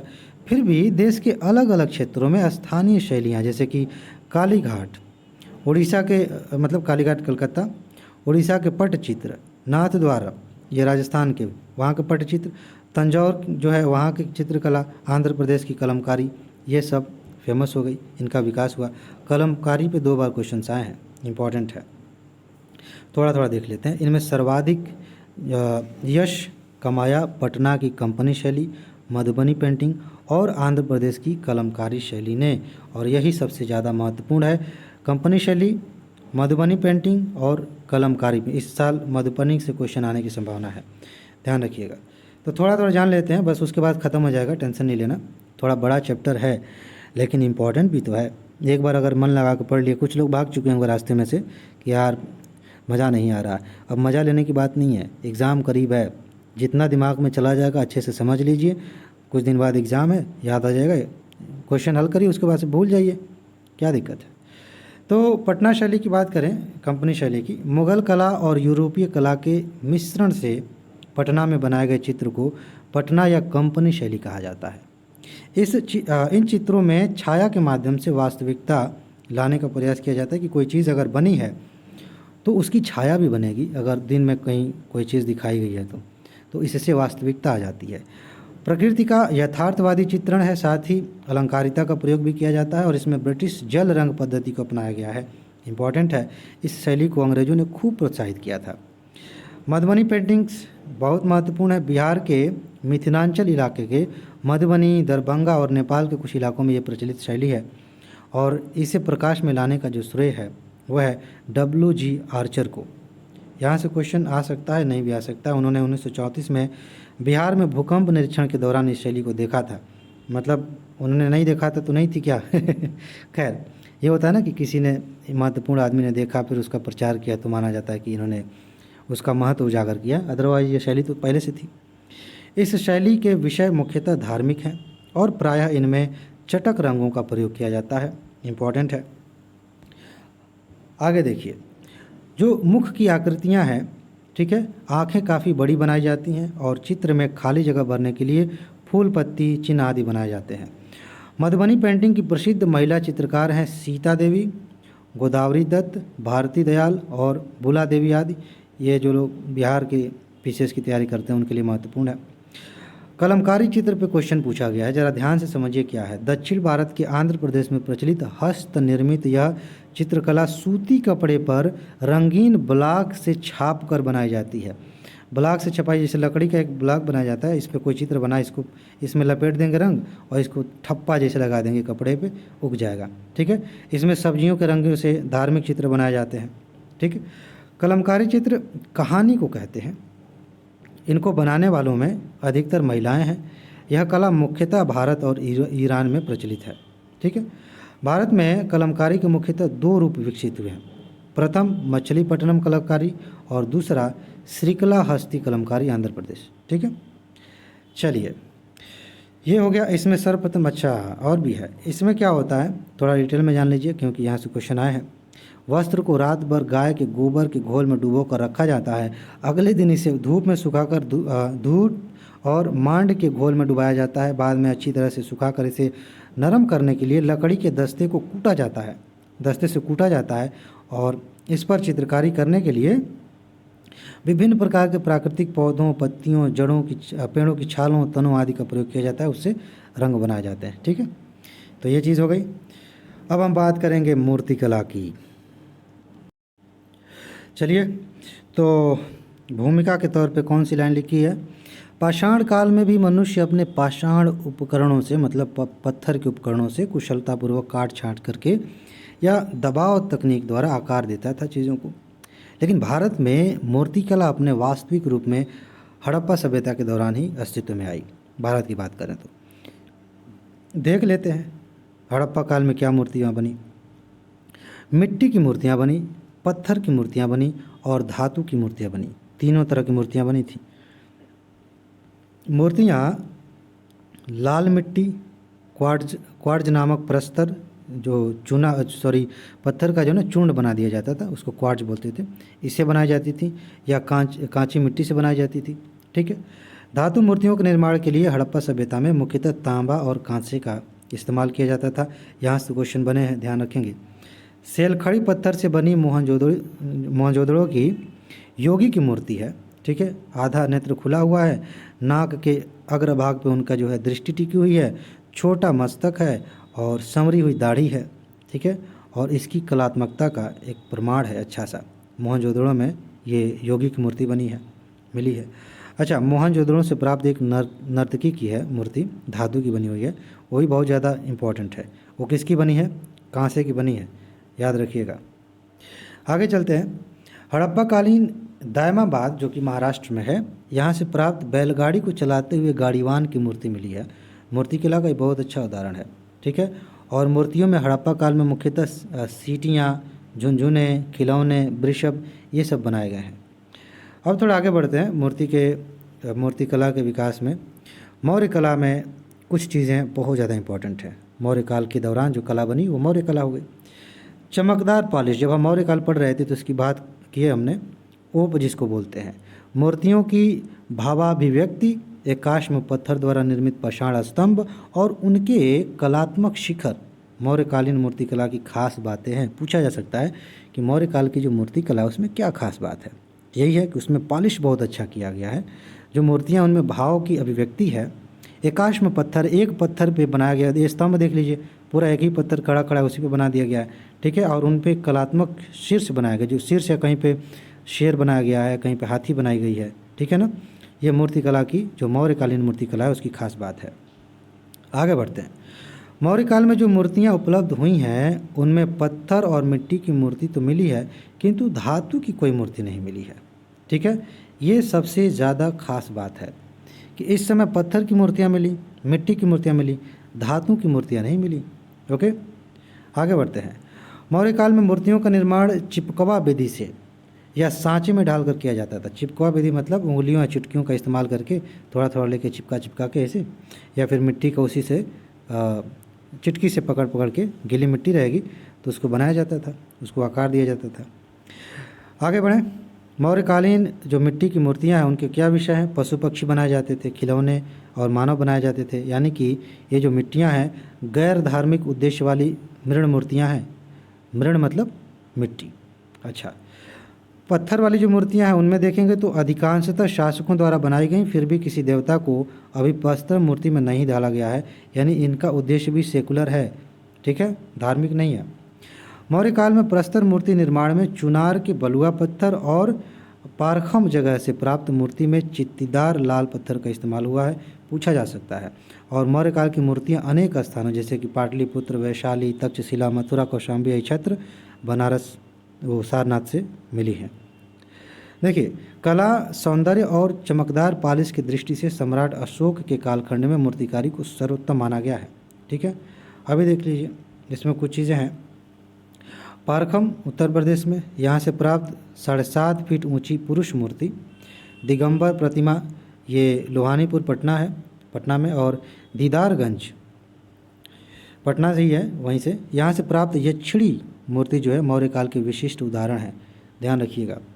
अच्छा, सारनाथ स्तंभ के शीर्ष पर बने 4 सिंहों की आकृतियाँ तथा इसके नीचे चित्र जो है चित्रवल्लरी अशोककालीन मूर्तिकला का बेहतरीन नमूना है, जो आज हमारा राष्ट्रीय चिन्ह है, इम्पॉर्टेंट है। अच्छा, कुछ विद्वानों के अनुसार मौर्यकालीन मूर्तिकला पर ईरान और यूनान की कला का प्रभाव था, ध्यान रखिएगा, यहाँ से क्वेश्चन पूछा जा सकता है, ठीक है ना। अच्छा, शुंग काल आया, कुषाण काल आया, उनमें क्या हुआ। प्रथम शताब्दी ईस्वी सन से इस दौर में मूर्तियों के साथ साथ प्रतिमाओं का भी प्रादुर्भाव हुआ है तथा नवीन मूर्तिकला शैली का भी आगमन हुआ है। प्रतीकात्मकता थी इस काल की मूर्तिकला की प्रधान विशेषता है। प्रतीक के तौर पे बहुत सारी बातें मूर्ति के रूप में दिखाई गई हैं। इसी दौर में गांधार शैली और मथुरा शैली का विकास हुआ, जो कि आगे हम पढ़ेंगे, बहुत ज़्यादा इम्पोर्टेंट है, ठीक है। चलिए डायरेक्ट इसकी बात करते हैं, गांधार शैली की। अब एक तो ये है कि गांधार शैली, मथुरा शैली, अमरावती शैली, ये किस चीज़ की शैलियाँ हैं। मूर्ति कला की, स्थापत्य कला की, मंदिर कला की, चित्रकला की। बढ़िया क्वेश्चन है, मूर्ति कला की, ठीक है। नागर बेसर द्रविड़ वो किसका है, मंदिर का है, ध्यान रखेंगे, अंतर स्पष्ट रहेगा। अच्छा, यह विशुद्ध, किसकी बात हम कर रहे हैं, हम बात कर रहे हैं गांधार शैली की। विशुद्ध रूप से बौद्ध धर्म से संबंधित धार्मिक प्रस्तर मूर्ति कला की शैली है, बौद्ध धर्म से, ओके। इसका जो उदय है कनिष्क प्रथम, इसके समय में हुआ था। तक्षशिला, कपिशा, ये कुछ जगहों पे इसके केंद्र रहे, जो ज़्यादा इम्पोर्टेंट नहीं है। गांधार शैली में स्वात घाटी, अफगानिस्तान है, वहाँ के भूरे रंग के पत्थर या काले स्लेटी पत्थर का इस्तेमाल किया गया है, ये चीज़ आप ध्यान रखेंगे। इसके अलावा गांधार शैली के अंतर्गत बुद्ध की मूर्तियाँ या प्रतिमा आसन यानी बैठे हुए या आस्थनक यानी खड़े हुए, दोनों मुद्राओं में मिलती हैं, ये चीज़ आप ध्यान रखेंगे। अच्छा, गांधार मूर्तिकला शैली के अंतर्गत भगवान बुद्ध जो है प्रायः वस्त्रयुक्त घुंघराले बाल, ये जो है विशेषताएं पूछ ली जाती हैं। घुंघराले बाल हैं, ललाट पर जो है भौहें उभरी हुई हैं, सिर के पीछे प्रभा मंडल है, वस्त्र सलवट या चप्पल युक्त विशेषताओं से, हाँ ठीक है, ये परिपूर्ण है, ओके। आगे चप्पल पहना रखा है, ये देखिए। एक सेकंड, इसका शायद मैंने गलत अर्थ निकाला। सलवट या चप्पल युक्त विशेषता। अब ये इसका मतलब चप्पल है कि एक चप्पल एक शब्द होता है, वो अलग उसका अर्थ होता है। मेरे ख्याल से वही इसका सही अर्थ है। ठीक है, वो मैंने शायद इसमें है किसी मूर्ति कला में चप्पल पहने हुए भी हैं, लेकिन शायद ये है कि वो है। अब इसकी वजह से थोड़ा कन्फ्यूजन हो रहा है, आप इसको चाहें तो छोड़ सकते हैं या फिर अपने स्तर पर इसको एक बार क्लियर कर लीजिएगा। अभी किसी और विशेषता में कुछ ऐसी बात मिलेगी तो क्लियर हो जाएगा, अदरवाइज एक बार देख लेंगे। गांधार शैली में बुद्ध मूर्ति की जो भव्यता है उसे भारतीय कला पर यूनानी और हेलेनिस्टिक प्रभाव पड़ने की बात स्पष्ट होती है। एक्चुअली मेरा ध्यान अभी थोड़ा बाहर जा रहा है क्योंकि बाहर से हो रही है शोर, और मैं थोड़ा सा इसको वीडियो को पॉज करता हूँ तब अच्छे से समझा पाऊँगा। ठीक है, चलिए, तो ये जो लाइन है ना बहुत ज़्यादा महत्वपूर्ण है, इसको मैं दोबारा से रिपीट करूँ। गांधार कला शैली में बुद्ध मूर्ति की जो भव्यता है उसे भारतीय कला पर यूनानी और हेलेनिस्टिक प्रभाव पड़ने की बात स्पष्ट होती है।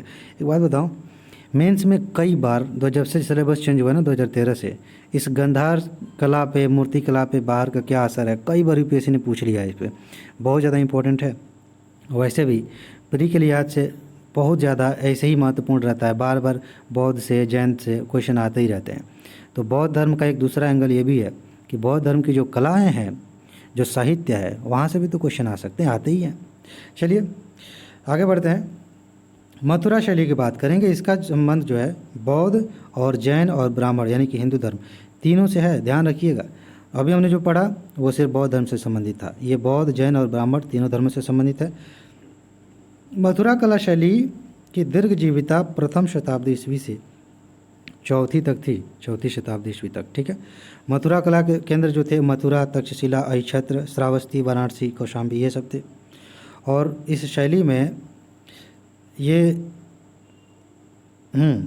में सीकरी रूप बल मध्यकालीन फतेहपुर सीकरी के लाल चित्तीदार पत्थर या श्वेत चित्तीदार पत्थर का इस्तेमाल किया गया है।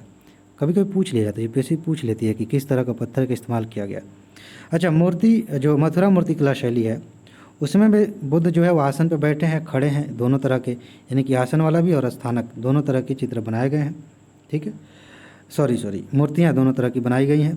अच्छा, मथुरा शैली में बुद्ध प्रायः वस्त्र रहित है, बाल विहीन है, सर पे बाल नहीं है, मूछ भी नहीं है और अलंकरण विहीन है, कोई अलंकरण नहीं है, माला वाला कुछ नहीं पहना है। पीछे प्रभामंडल युक्त प्रदर्शित किए गए, प्रभामंडल है। ठीक है ना, आगे बढ़ेंगे। मथुरा कला में बुद्ध समस्त प्रसिद्ध मुद्राओं में प्रदर्शित किए गए हैं, जैसे कि वरद हस्त मुद्रा, अभय मुद्रा, धर्मचक्र प्रवर्तन मुद्रा, भूमि स्पर्श मुद्रा। इस पे तो क्वेश्चन भी पूछा है यूपीएससी ने कि भूमि स्पर्श मुद्रा का क्या मतलब है। ठीक है ना, इम्पॉर्टेंट है। आगे चलिए, इसके बारे में हमने बात किया था। अच्छा, बुद्ध मूर्ति की विशेषताएं क्या है? इसमें विशेषता क्या है कि लहराते घुंघराले बाल हैं, आध्यात्मिक या योगी मुद्रा है, आभूषण रहित हैं, जटा युक्त हैं। ठीक है, उसके बाद से क्या है जी, आधी बंद खुली आँखें हैं, प्रसन्नचित्त चेहरा है। उसके बाद से तंग कपड़ा, हिष्ट पुष्ट शरीर, बाल मुंडित सर, पद्मासन मुद्रा, सिर के पीछे प्रभामंडल, ये सब जो है खास बातें हैं इनकी। ठीक है, अच्छा, इसमें एक शब्द ध्यान से देखिएगा, अयागपट्ट। अब आपसे पूछा जा सकता है कि ये अयागपट्ट क्या है? मथुरा शैली के अंतर्गत जैन धर्म से संबंधित मूर्तियों को एक चौकोर प्रस्तर पट्टिका पर बनाया जाता है, जिसे अयागपट्ट कहते हैं। बहुत ज़्यादा इंपॉर्टेंट, अयागपट्ट याद रहना चाहिए, यहाँ से क्वेश्चन आएगा तो बहुत सारे लोग नहीं कर पाएंगे। ठीक है ना, चलिए आप कर लेंगे क्योंकि आपको याद रहेगा। कंकाली टीला मथुरा, इसके उत्खनन से सैकड़ों अयागपट्ट मूर्तियाँ मिली हैं जिनमें तीर्थंकरों का चित्रण है। आगे चलते हैं, समस्त एक मिनट सॉरी हाँ, तो हम यही थे कि यहाँ से तीर्थंकरों के चित्रण हैं जो मूर्तियाँ मिली हैं। समस्त तीर्थंकर प्रतिमाएं अजान बाहु हैं, इनमें उनकी खुली छाती, उस छाती पर एक त्रिभुज और उस त्रिभुज में कमल का फूल नहीं, कमल का फूल अंकित है, जिसे ध्यान रखिएगा श्रीवत्स चिन्ह कहते हैं। बहुत इंपॉर्टेंट है, यहाँ से क्वेश्चन आ सकता है। अच्छा, ब्राह्मण हिंदू धर्म से संबंधित सूर्य प्रतिमा, चतुर्भुज विष्णु प्रतिमा, संकर्षण मूर्ति और मोरा लेख आदि की प्राप्ति जो है कचहरी मैदान मथुरा के उत्खनन से हुई है। इसके अलावा जो तीसरा प्रकार है वो है अमरावती, इसको धान्य कटक भी कहते हैं। ध्यान रखेंगे, अमरावती कला की जगह अगर लिख दिया जाए धान्य कटक तो कई लोग गड़बड़ा जाएंगे। इस शैली का विकास अमरावती में होने के कारण इसको अमरावती शैली कहते हैं। अमरावती ही दक्षिण भारत में कृष्णा नदी के निचले हिस्से में गुंटूर जिला जो है आंध्र प्रदेश उसके पास स्थित है। ठीक है, इसके बाद आगे चलते हैं। सातवाहन काल, द्वितीय शताब्दी में इस शैली का आगमन हुआ। सातवाहन काल में इस शैली में धार्मिक विषय वस्तु पर मूर्तियों का निर्माण हुआ है और प्रस्तर मूर्तियाँ ज़्यादा बनाई गई हैं पत्थर की। एक चीज़ ध्यान रखिएगा, यहीं एक अन्य मूर्ति में बुद्ध के दुष्ट चचेरे भाई देवदत्त, पूछा गया इसको, देवदत्त द्वारा उन पर छोड़े गए पागल हाथी नीलगिरी को शांत करने का दृश्य दिखाया गया है। ठीक है, कि देवदत्त ने हाथी छोड़ दिया था और बुद्ध उसको शांत कर रहे हैं। दूसरी शताब्दी में अमरावती से प्राप्त एक प्रसिद्ध उत्कीर्णन में 4 स्त्रियों को बुद्ध के चरणों को पूजते हुए दिखाया गया है। ये भी अमरावती शैली का हिस्सा है। अमरावती की परिष्कृत शैली का एक अन्य उदाहरण सुंदर अर्गला जंगल में देखने को मिलता है। अर्गला एग्जाम्पल हो सकता है। ठीक है, देखने को मिलता है। इसमें उत्कीर्ण दृश्य में राजकुमार राहुल को अपने अच्छा इसको हटा दो, इसकी वजह से डिस्टर्ब हो रहा। एक एग्जाम्पल देखने को मिलता है। ठीक है, इसमें उत्कीर्ण दृश्य में राजकुमार राहुल को अपने पिता बुद्ध के सामने प्रस्तुत होते हुए दिखाया गया है जब वे अपने पूर्व महल में अपने परिवार से मिलने पहुंचे थे। ठीक है ना, आगे चलिए। इस शैली में जहाँ सजीवता और भक्ति भाव का दर्शन होता है, वहीं कुछ मूर्तियों में काम विषयक अभिव्यक्ति भी देखने को मिलती है। इस तरह की कुछ लाइनें एक्स्ट्रा जो बातें होती हैं ना, कभी कभी हम ध्यान नहीं देते तो फंस जाते हैं, इसको ध्यान में रखेंगे। अमरावती से प्राप्त स्तूप प्राचीनतम और काफ़ी प्रसिद्ध है। इसके बाद मूर्तिकला में और भी कई चीज़ें, लगभग 2-3 पेज का है, लेकिन अभी एग्ज़ाम करीब है और उतना महत्वपूर्ण नहीं है। जिनके पास PDF नोट है उन्होंने अभी तक पढ़ लिया होगा तो उनके लिए आसान है रिवाइज वगैरह करना, तो उसको मैं स्किप कर रहा हूँ। उसके अलावा जो इंपॉर्टेंट चीज़ें और भी उनको कवर करते हैं। ठीक है, चलिए। अब एक महत्वपूर्ण टॉपिक है भारत की दार्शनिक प्रवृत्तियाँ। महत्वपूर्ण है वैसे तो जैन धर्म और बौद्ध धर्म हमने पहले ही कवर कर लिया, इंपॉर्टेंट था, है ही, सॉरी। इसके अलावा कुछ और चीज़ें हैं जिनको देखना ज़रूरी है। देखिए, प्राचीन भौतिक दर्शन और उनकी प्रणेता, ये इंपॉर्टेंट है। कभी कभी सीधा क्वेश्चन पूछ लिया जाता है, जैसे कभी मिलान करने के लिए पूछ लिया गया, या मान लीजिए 2-3 लाइनें लिखी गई हैं, UPSC ने कहा कि निम्नलिखित में से कौन सा सही है। एक जगह लिखा है कि अक्रियावादी दर्शन का जो प्रतिपादन किया था वो मखली घोषाल ने किया था। एक लाइन है। अब आप कैसे जानेंगे कि मखली घोषाल थे कि पूर्ण कश्यप थे? जब ये लिस्ट आपको याद रहेगी तो एक बार याद कर लीजिए। अच्छेदवाद अजित केश काम्बलिंग, ठीक है, अक्रियावादी पूर्ण कश्यप, नित्यवादी पकुच का चयन और नियतिवादी मखली घोषाल, अनिश्चयवादी संजय वेलपट्टू वेलटपुत। अच्छा, ये है। इसके आगे इनका नाम मेरे ख्याल से थोड़ा सा ये चेंज करके कुछ और लिखा जाता है, लेकिन ठीक है, संजय से भी याद कर सकते हैं और वेलटपुत्र। ठीक है, आगे चलते हैं। इसमें और चीज़ें हैं। नास्तिक मत को ध्यान दीजिए, सॉरी आस्तिक मत को। अभी जो जैन धर्म है और वो सब है ना, बौद्ध धर्म, उसको नास्तिक मत कहा जाता है और ये आस्तिक मत है। तो आस्तिक मत को षडांग दर्शन कहते हैं प्रसिद्ध तौर पे। ठीक है, षडांग दर्शन सिद्धांत कहते हैं। 6 है इसमें, सांख्य, योग, न्याय, वैशेषिक, मीमांसा और वेदांत, ये शामिल हैं और इस पर क्वेश्चन खूब पूछा गया है। ठीक है, मैंने जो PDF नोट दिया ना उसमें मिलान करने के लिए सांख्य कपिल मुनि, योग किसका है, न्याय किसका है, ऐसे है ना, ये ज़्यादा इंपॉर्टेंट है, उसको याद कर लीजिएगा। अच्छा, नास्तिक मत में बौद्ध, जैन और चार्वाक प्रमुख हैं। इन्हें भौतिकवादी दर्शन भी कहते हैं। कभी कभी ऐसे पूछ लिया जाता है कि इनमें कौन कौन नास्तिक हैं। ठीक है, शायद पूछा भी, एक सेंटेंस लिख के आया था। सांख्य की बात करेंगे एक एक करके। देखिए, सांख्य कपिल मुनि द्वारा ये दर्शन दिया गया, प्रतिपादित किया गया और इनकी रचना क्या है? तत्व समास। इंपॉर्टेंट है, क्वेश्चन आएगा आपसे। बाद के आचार्यों में ईश्वर कृष्ण प्रमुख हैं इसी में, और उनका ग्रंथ जो था वो है सांख्य कारिका। बहुत इंपॉर्टेंट है, पूछा गया यहाँ से क्वेश्चन, PCS में पूछा गया है। और इसमें सत्कार्यवाद, विकासवाद, भौतिकतावाद के साथ साथ सांख्य आधारित आध्यात्मिकता और वैज्ञानिकता प्रसिद्ध है। ये लाइन अगर आपको पता हो तो UPSC ने इसी को आधार बना के क्वेश्चन पूछा था। ठीक है, कि इसमें क्या है, बेसिकली कौन कौन सी चीज़ों को ध्यान में रख करके ये सांख्य दर्शन प्रतिपादित किया गया है। इसके बाद योग दर्शन, पतंजलि इसके प्रणेता हैं। ठीक है, योग दर्शन रामदेव ने पतंजलि, जिन्होंने योग सूत्र नामक एक ग्रंथ की रचना की थी। ठीक है, आगे ज्ञानेंद्रियों और कर्मेंद्रियों का निग्रह करके योग मार्ग का, मतलब निग्रह करना योग मार्ग का जो है मूल आधार है।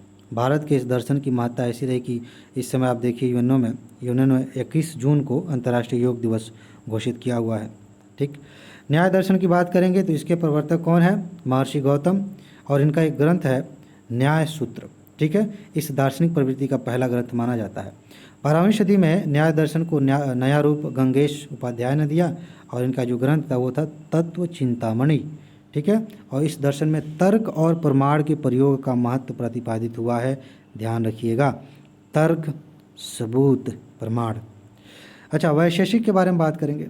इस दर्शन के प्रवर्तक महर्षि कणाद हैं, मिलान करने वाले पूछा जा सकता है, और इन्होंने कणाद सूत्र लिखा था। आगे चलिए, इन्होंने द्रव्य अर्थात भौतिक तत्वों का विवेचन करते हुए परमाणुवाद की स्थापना की थी। बहुत ज़्यादा इंपॉर्टेंट है ये। चलिए, अगला है मीमांसा। कर्मकांड यज्ञ आधारित इस दर्शन के प्रतिपादन में आचार्य जयमिनी का नाम आगे है। ये जो दर्शन है ये कर्मकांड पे ज़्यादा भाव देता है, उसको यज्ञ को ज़्यादा महत्व देता है। ठीक है ना। मीमांसा के अनुसार वेदों में कही गई बातें सदा सत्य हैं, और वेदों में कर्मकांड यज्ञ वगैरह तो था ही। ठीक है ना। यह पुरोहितवाद, ब्राह्मण बाह्य आडंबर को बढ़ावा देने वाला दर्शन है। ठीक है, इसको आप ध्यान में रखेंगे। वेदांत की बात करेंगे तो ईसा पूर्व 2री सदी में संकलित वादरायण का ब्रह्मसूत्र इस दर्शन का मूल ग्रंथ है। ठीक है, वादरायण याद रखिएगा, और इसे उत्तर मीमांसा भी कहते हैं। बाद में इसे दो प्रख्यात जो है भाष्य शंकराचार्य, दो प्रख्यात भाष्य शंकराचार्य और रामानुजन, इनके द्वारा लिखे गए भाष्य लिखे गए। कौन कौन? एक शंकराचार्य ने लिखा, रामानुजन ने लिखा, इसी से संबंधित। चलिए, कठपुतली कला से क्वेश्चन यूपीएससी ने पूछे हैं, जरा एक बार देख लीजिए कि क्या है। छोटा सा टॉपिक है लेकिन इंपॉर्टेंट है। कठपुतली नृत्य को लोक नाट्य की ही एक शैली माना जाता है। कठपुतली अत्यंत प्राचीन नाटकीय खेल है जिसमें लकड़ी, धागे, प्लास्टिक या प्लास्टर ऑफ पेरिस की गुड़िया का इस्तेमाल किया जाता है और जीवन के प्रसंगों की व्याख्या की जाती है, जिसमें दिखाया जाता है कि यह गुड्डा गुड्डी शादी कर रहे हैं, उस तरह से कोई रूठ गई, कोई बैठ गई, इस तरह से नहीं होता। ये सब दिखाया जाता है। बचपन में आपने देखा होगा, गाँव में आते थे कुछ। ईसा पूर्व 4वीं शताब्दी में पाणिनि के अष्टाध्यायी में नट सूत्र में, ठीक है, पुतला नामक नाटक नायक का उल्लेख मिलता है। और पुतली कला की प्राचीनता के संबंध में तमिल ग्रंथ शिल्पाधिकारम ज़्यादा इम्पॉर्टेंट है, यहाँ से जानकारी मिलती है। शिल्पाधिकारम में पुतली कला के बारे में, ठीक है, कठपुतली कला के बारे में पता चलता है। देखो, पुतली कला असली शब्द है और काठ की बनी है तो कठपुतली, ठीक है, सब काठ का थोड़ी बना होता है, ठीक है। लेकिन सामान्य तौर पे किताबों में लिखा जाता है कि धागा की कठपुतली। अरे धागा की पुतली है, कठपुतली थोड़ी है, लेकिन ठीक है, समझने के लिए चलता है। चर्चित तथा सिंहासन बत्तीसी में कथा, चर्चित कथा एक सिंहासन बत्तीसी, उसमें विक्रमादित्य के सिंहासन की 32 पुतलियों का उल्लेख मिलता है।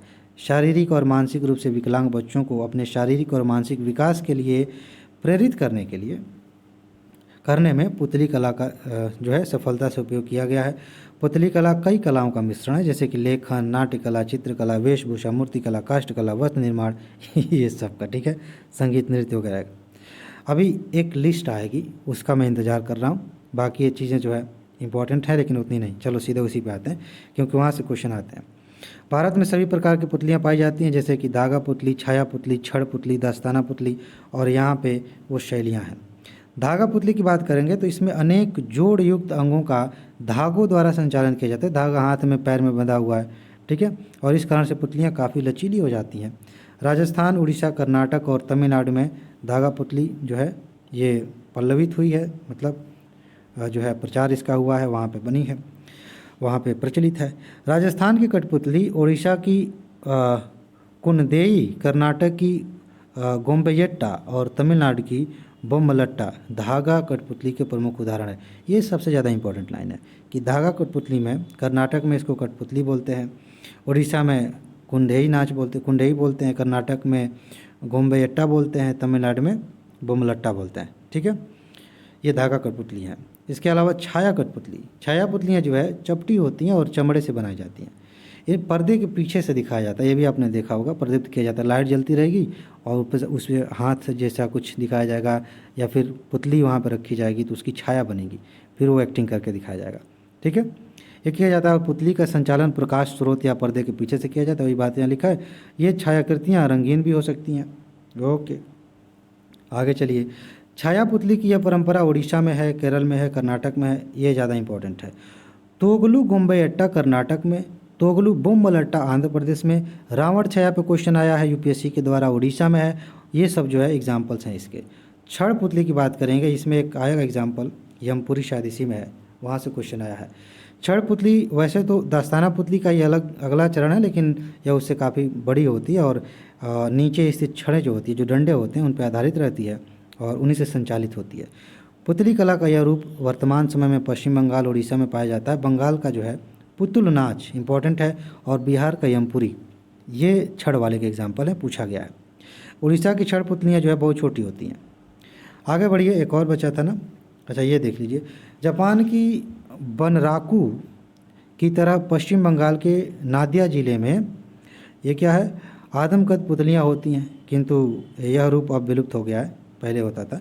दस्ताना पुतली की बात करेंगे तो इसे भुजा या फिर कर या हथेली पुतली भी कहा जाता है। भुजा पुतली, कर पुतली, हथेली पुतली। इसके संचालन के लिए पहली उंगली मस्तक पर रखी जाती है। मध्यमा अंगूठा पुतली, कुल मिला के यह है कि पुतली में उसके अंदर आपने हाथ अंदर डाला है, ठीक है, अपनी उंगलियों से उसको करेंगे। दस्ताना जैसे कठपुतली को आपने पहन लिया है। आप देखते हैं कुछ लोग ना टीवी शो में देखते हैं, जिसे आप देखेंगे कि वो एक पुतली जैसा लेके आ जाएंगे, एग्जैक्ट एग्जाम्पल नहीं है लेकिन मैं समझाने के लिए, वो अलग तरह से आवाज़ निकालेंगे, उससे बात करते हैं, इसको पता नहीं पॉपेट ऐसे बोलते हैं शायद वो, तो वो बड़ा इंटरेस्टिंग लगता है, जोक्स भी सुनाते हैं। उसी तरह से दस्ताना जैसे पहन लेंगे हाथ में और अपनी उंगलियों से कभी सर हिला देंगे, कभी हाथ हिला देंगे, ऐसे करके। ठीक, अब देखिए पावाकुथु केरल में है, जो कि इसी का एक एग्जाम्पल है, वो जो है पारंपरिक पुतली का एग्जाम्पल है और इसके बारे में ज़्यादा कुछ इम्पोर्टेंट नहीं है। इसका उद्भव 18वीं शताब्दी में हुआ था और जो कथकली है उसी से संबंधित है, ज़्यादा उसका प्रभाव है इस पर। अब आगे बढ़ते हैं। केरल के ये पुतली नाटक रामायण और महाभारत की कथाओं पर आधारित होते हैं, ये एक इम्पॉर्टेंट है। अब हम बात करेंगे संगीत कला की। संगीत कला में कुछ चीज़ें मैंने अभी जोड़ी हैं, ठीक है, मैंने शायद शुरू में बताया था बीच में कहीं पे कि वो हिंदुस्तानी शैली और कर्नाटक शैली, ये मैंने जोड़ा इसमें। कुछ चीज़ें पहले से थी, तो यानी कि इस वीडियो को रिकॉर्ड करने के बाद अपडेटेड वर्जन मैं आपको दोबारा से ग्रुप में, व्हाट्सएप ग्रुप में दे दूंगा, एक बार देख लेंगे। भारतीय संगीत की उत्पत्ति सामवेद से मानी जाती है। एक तथ्य ये याद रख लीजिए, भारतीय संगीत की अवधारणा में गायन, वादन और नृत्य अवश्य ही 3 अलग अलग विधाएं स्वीकार की गई हैं, लेकिन तीनों का मेल संगीत कहलाता है, ठीक है ना। आगे देखिए, संगीत की दृष्टि से सबसे महत्वपूर्ण जो ग्रंथ है वो है नाट्यशास्त्र। किसने लिखा था? भरत मुनि ने लिखा था नाट्यशास्त्र, और इसके 6 अध्यायों में संगीत पर चर्चा हुई है, ठीक है ना।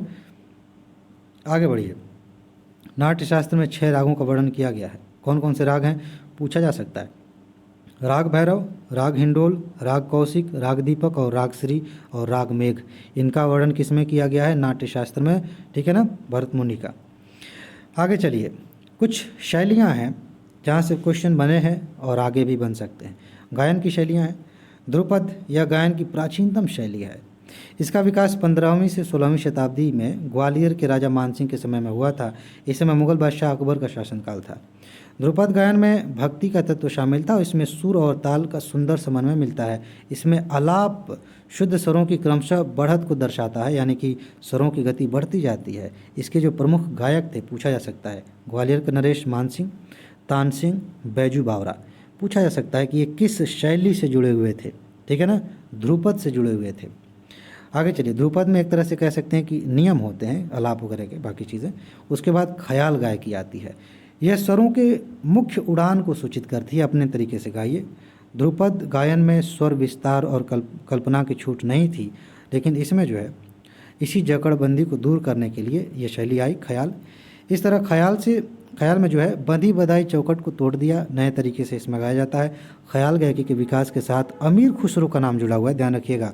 जौनपुर के शर्की वंश जो है उनको भी जोड़ा जाता है।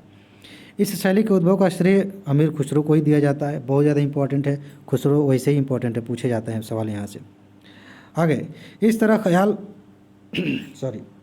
इस तरह ख्याल गायकी भारतीय संगीत का प्रतिनिधि स्वर माना जाता है। प्रतिनिधि स्वर्ग माना जाता है। ठीक है, अब मेरी आवाज़ धीरे धीरे भारी हो रही है क्योंकि रिकॉर्डिंग काफ़ी देर से चल रही है। चलिए इसको ख़त्म करेंगे, थोड़ा सा बचा। ख्याल गायकों ने अपनी विशिष्ट शैलियों, अपने गुरुओं की परंपरा, स्थान विशेष में बंधकर सीखने के कारण अपनी गायकी को एक विशिष्ट घराने की मान्यता दिलाई। ध्यान रखिएगा, यहाँ एक लाइन लिखी है, स्थान विशेष में बंधकर सीखने। मतलब यह है कि खास जगह पे रहने से घराना, जैसे बनारस घराना, इस तरह से घराने बन जाते हैं। इसका मतलब वो नहीं है जो अभी हमने ऊपर पढ़ा कि जो है ध्रुपद में शैली में ही बंधन था कि आप जो है एक खास नियम का पालन करते हुए गाएंगे। यहाँ पे थोड़ा उससे खुलकर गाने की बात थी, ठीक है ना। लेकिन स्थान विशेष पे रह के एक खास घराने का निर्माण, एक खास घराने का की मान्यता जैसे मिल जाती है। जैसे एग्जाम्पल आप देखेंगे, कई बार आप अगर रियलिटी शो देखेंगे तो उसमें आते हैं ऐसे कंटेस्टेंट जो बताते हैं कि हम फला घराने से हैं या इस घराने से हमने शिक्षा ली है। तो ग्वालियर घराना है, आगरा है, किराना घराना, जयपुर घराना, ये सब संगीत के घराने हैं, ठीक है ना। ठुमरी की बात करें, ठुमरी पे क्वेश्चन आ सकता है। यह मिश्रित रागों पर आधारित है और इसी सामान्यतः अर्धशास्त्रीय भारतीय संगीत माना जाता है। इसकी रचनाएं जो हैं भक्ति आंदोलन से अधिक प्रेरित हैं, ठीक है, कि इसके पाठों में सामान्यतः कृष्ण के प्रति गोपियों के प्रेम को दर्शाया जाता है और इसकी रचनाओं की भाषा सामान्य तौर पर हिंदी या अवधी या ब्रज भाषा होती है, ठीक है। इन्हें प्रायः महिला गायक द्वारा गाया जाता है। यह अन्य रूपों की तुलना में अलग है क्योंकि ठुमरी में निहित कामुकता विद्यमान होती है। दादरा, होरी, कजरी, सावन, झूला, चैती, ये जैसे हल्के फुल्के रूपों के लिए भी ठुमरी का नाम प्रयोग किया जाता है। मुख्य रूप से ठुमरी दो प्रकार की होती है, एक बार देख लीजिए। एक पूर्वी ठुमरी है, इसे धीमी गति से गाया जाता है, और एक पंजाबी ठुमरी है, इसे तेज गति से और जीवंत तरीके से गाया जाता है, ठीक है ना। आगे बढ़िए।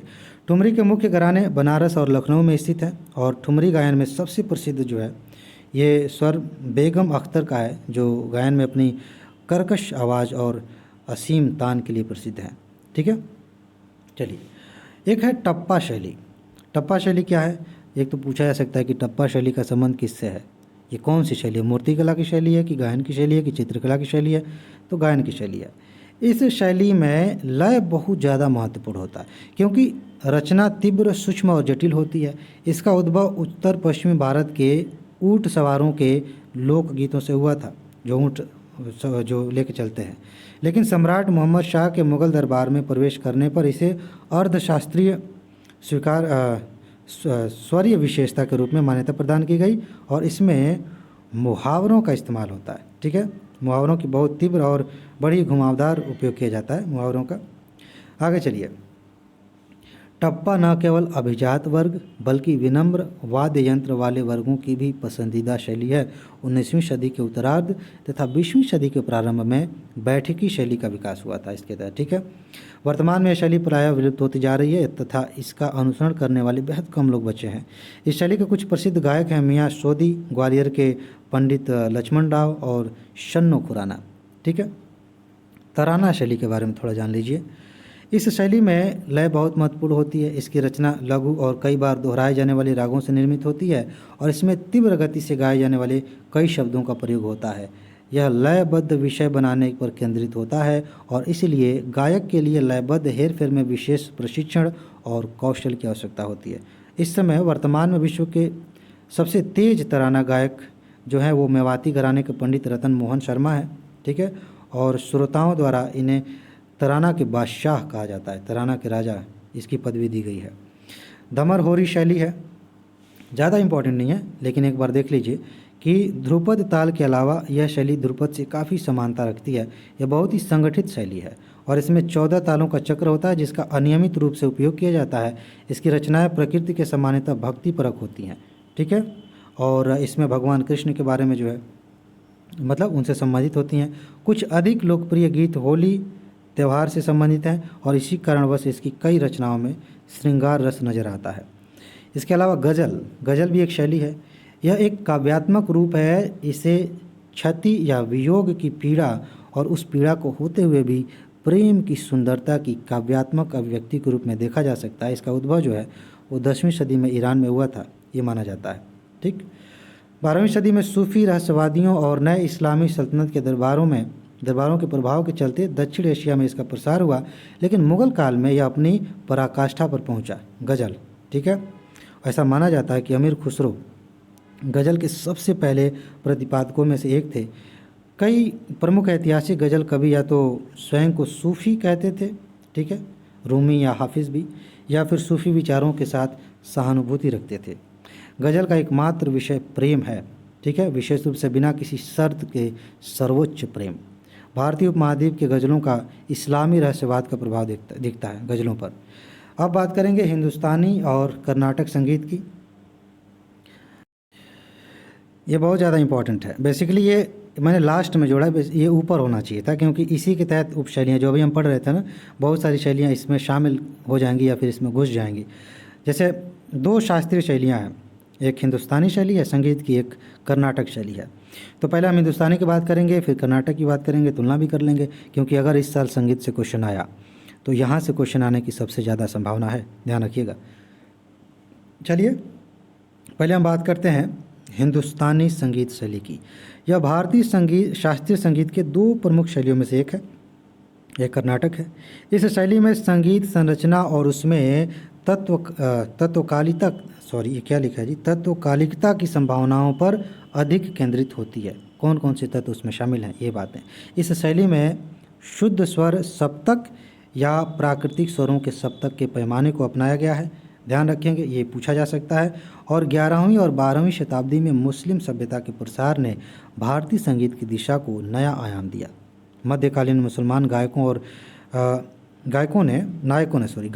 नायकों ने भारतीय संस्कारों को बनाए रखा। ध्रुपद, अभी देखिए हमने बात किया, धमर, होरी, ख्याल, टप्पा, चतुरंग, ये सब जो है, तराना, ठुमर, ये सब अभी हमने देखा। जैसी ये जितनी भी चीज़ें हैं, शैलियाँ हैं, ये सब हिंदुस्तानी शैली की ही हैं, ठीक है। 10 शैलियाँ मुख्यतः इसी में। ध्रुपद को हिंदुस्तानी शास्त्रीय संगीत का सबसे पुराना गायन शैली माना जाता है और इसके निर्माता कौन थे? स्वामी हरिदास को माना जाता है। इम्पॉर्टेंट है, ऊपर हमने इनके बारे में नहीं पढ़ा था, यहाँ से पूछा जा सकता है। इसकी क्या खासियत है, क्या विशेषताएं, एक एक करके देख लीजिए। देखिए, गीत के नैतिक निर्माण, नदी और संवादी स्वर पर जोर दिया जाता है। गायक तेजी से ताली के साथ गायन करते हैं, जिसे जोदा कहा जाता है, पूछा जा सकता है, ठीक है। पूर्ण स्वरों को पूरा माना जाता है जब विकृत स्वर के साथ गायन होता है, ठीक है। शुद्ध स्वरों की ठाठ को ये पूछा जा सकता है, शुद्ध स्वरों की जो ठाठ होती है इसे तिलवान कहा जाता है। सिंपल पूछा जा सकता है, तिलवान का संबंध किससे है? जो हिंदुस्तानी शैली है गायन की, उससे है। अच्छा, स्वरों में रेंज और लचीलापन होता है, हिंदुस्तानी शैली की बात कर रहे हैं हम। समय सीमा का पालन किया जाता है और सुबह और शाम के लिए अलग अलग राग होता है। अभी हमने राग के बारे में बात किया था। ताल सामान्य होते हैं और राग लिंग भिन्नता पर आधारित होते हैं। इसके प्रमुख 6 राग हैं जिनके बारे में हमने बात किया था ऊपर, ठीक है ना। इसके अलावा हम बात करेंगे कर्नाटक संगीत शैली की। यह शैली उस संगीत का सृजन करती है जिसे पारंपरिक सप्तक में बनाया जाता है। यह भारत के शास्त्रीय संगीत की दक्षिण भारतीय शैली माना जाता है, जो उत्तर भारत की हिंदुस्तानी संगीत से काफ़ी अलग है, ठीक। इस शैली में ज़्यादातर भक्ति संगीत के रूप में होता है। जो भक्ति है वो संगीत के रूप में होती है, ठीक है। और ज़्यादातर रचनाएं हिंदू देवी देवताओं को संबोधित करती हैं, उनसे संबंधित होते हैं। इसके अलावा कुछ हिस्सा प्रेम और अन्य सामाजिक मुद्दों को भी समर्पित है। शायद आगे कहीं ना लिखा हो, लेकिन मैं अभी बता दूं, हो सकता है भूल जाए। इस पर विदेशी प्रभाव नहीं है, ठीक है ना। इस शैली के संगीत में कई तरह के घटक है, जैसे कि मध्यम और तीव्र गति से ढोलकिया के साथ प्रदर्शन किया जाने वाला तत्वकालिक अनुभाग स्वर कल्पना, और इस शैली में सामान्यतः मृदंग, ठीक है, इसके साथ गाया जाता है। मृदंग होता है शायद वो, ठीक है। और मृदम ये गलत लिखा है, मृदंगम ऐसे कुछ था, वो बजाने वाला था ना कुछ, वो मृदम ऐसे कुछ था। तो इसके साथ मुक्त लय में मधुर तत्कालिक क्या है, तत्वकालिक अखंड थानम कहलाता है। ये ज़्यादा इंपॉर्टेंट नहीं है, लेकिन हाँ, थानम से पूछा जा सकता है कि किससे संबंधित है। मेन चीज़ पे हम नीचे आते हैं, यहाँ पे है, ये क्वेश्चन में आ सकता है। लेकिन वे खंड जिनमें ये मृदम की आवश्यकता नहीं होती, एक्चुअली ये मृदम ही है, ठीक है। ज़रूरी नहीं कि हम कोई मिलता जुलता है तो उसी से कह दें, मृदम ही है, ठीक है। अलग अलग नाम दिए गए हैं। तो जिसमें मृदम की आवश्यकता नहीं होती उन्हें रागम बोला जाता है, ठीक। अब देखिए, असली तथ्य ये है और यहाँ से क्वेश्चन पूछा गया है। त्यागराज, मुत्तुस्वामी दीक्षितार और श्यामा शास्त्री को कर्नाटक संगीत की त्रिमूर्ति कहा जाता है, ठीक। और पुरंदरदास को कर्नाटक शैली का पिता कहा जाता है। ये जो लाइन है ये की पॉइंट है पूरे कर्नाटक संगीत शैली का, क्योंकि अगर पूछा जाएगा तो कहीं ना कहीं से घुमा फिरा के इसको डाला जा सकता है, ठीक है। ये जो तीन है त्रिमूर्ति और पुरंदरदास जो हैं ये पिता कहलाते हैं। इस शैली के विषयों में पूजा अर्चना, मंदिरों का वर्णन, दार्शनिक चिंतन, गायन, नायिका का वर्णन, देशभक्ति, ये सब शामिल होता है। वर्णम, जवाली, तिल्लाना इस संगीत शैली के गायन शैली के प्रमुख रूप हैं, ठीक है ना। तिल्लाना का संबंध हम देख रहे थे ना, उसमें जब नाच वाला देख रहे थे डांस, तो उसमें भी था, क्योंकि डांस में संगीत का भी तो इस्तेमाल होता था। अच्छा, कुछ विशेषताएं, इस शैली में ध्वनि की तीव्रता नियंत्रित की जाती है, पहली बात। और हेलिकल यानी कुंडली स्वरों का उपयोग किया जाता है। कंठ संगीत पर ज़्यादा बल दिया जाता है। शैली में 72 प्रकार के राग होते हैं, ध्यान रखिएगा, वहाँ ज़्यादा राग नहीं है, यहाँ राग बहुत ज़्यादा है। और तत्वकारिता के लिए कोई स्वतंत्रता नहीं होती और गायन शैली की केवल एक विशेष निर्धारित शैली होती है, ठीक है। स्वरों की शुद्धता श्रुतियों से ज़्यादा उच्च शुद्धता पर आधारित होती है और शुद्ध स्वरों की ठाट को मुखरी कहा जाता है। यहाँ से पूछा जा सकता है ये मुखरी क्या है, कर्नाटक शैली से जुड़ा है, ठीक है। चलिए, समय अवधि कर्नाटक संगीत में अच्छी तरह से परिभाषित है और मध्य जो है विलाम्बा से 2 बार और द्रुता मध्य में 2 बार होता है। ये उनके कुछ की वर्ड्स हैं उस शैली में, ठीक है, विलाम्बा और द्रुता। चलिए भाई, अब हम बात करते हैं पारंपरिक नाट्य शैलियों की, जहाँ से क्वेश्चन अक्सर आते हैं मिलान करने वाले। एक फैक्चुअल लिस्ट है ये, ध्यान रखेंगे। बांड पाथेर जम्मू कश्मीर, स्वांग हरियाणा में, नौटंकी उत्तर प्रदेश में, रासलीला उत्तर प्रदेश में, भवाई गुजरात और राजस्थान में, जात्रा जो है ये उड़ीसा और बंगाल में है। अगर मैं ज़्यादा तेज़ बोल रहा हूँ तो वीडियो को पॉज कर लीजिए, एक बार पढ़ लीजिए। मार्च मध्य प्रदेश में है, भवना असम में है, तमाशा महाराष्ट्र में, दशावतार कोंकण और गोवा क्षेत्र में, कृष्णाटम केरल में, मुडियट्टू केरल में, कुडियाट्टम केरल में, यक्षगान मैंने बताया था ना कर्नाटक में है, और तेरुकेत्तु भी कहीं के लिखा आता है, और क्या यहाँ क्या लिखा है, तेरुकुट्टू तमिलनाडु में। अच्छा, भारतीय युद्ध कला और परंपरागत खेल की लिस्ट देख लीजिए। कलारीपट्टू केरल में है, यहाँ से क्वेश्चन आया है। सिलंबम से भी क्वेश्चन आया है, तमिलनाडु में है। थांगता और सरिसराग मणिपुर में, यहाँ से क्वेश्चन पूछा गया है। ठोडा हिमाचल प्रदेश में, यहाँ से क्वेश्चन आया है। गतका पंजाब में है, यहाँ से क्वेश्चन है गतका, ठीक है, इंपॉर्टेंट है। और इस प्रकार हमने कंप्लीट कर लिया आर्ट एंड कल्चर पूरा, जितने भी इंपॉर्टेंट तथ्य थे, इंपॉर्टेंट टॉपिक्स थे, इसको हमने कवर कर लिया, ठीक है जी। तो इसमें बस इतना ही है। अपना ख्याल रखिए, खुश रहिए, मस्त रहिए, अच्छे से तैयारी करिए, एंजॉय करिए तैयारी को, अच्छे से एग्ज़ाम दीजिए, सफल होइए, ठीक है जी। आगे मिलते हैं, नमस्कार।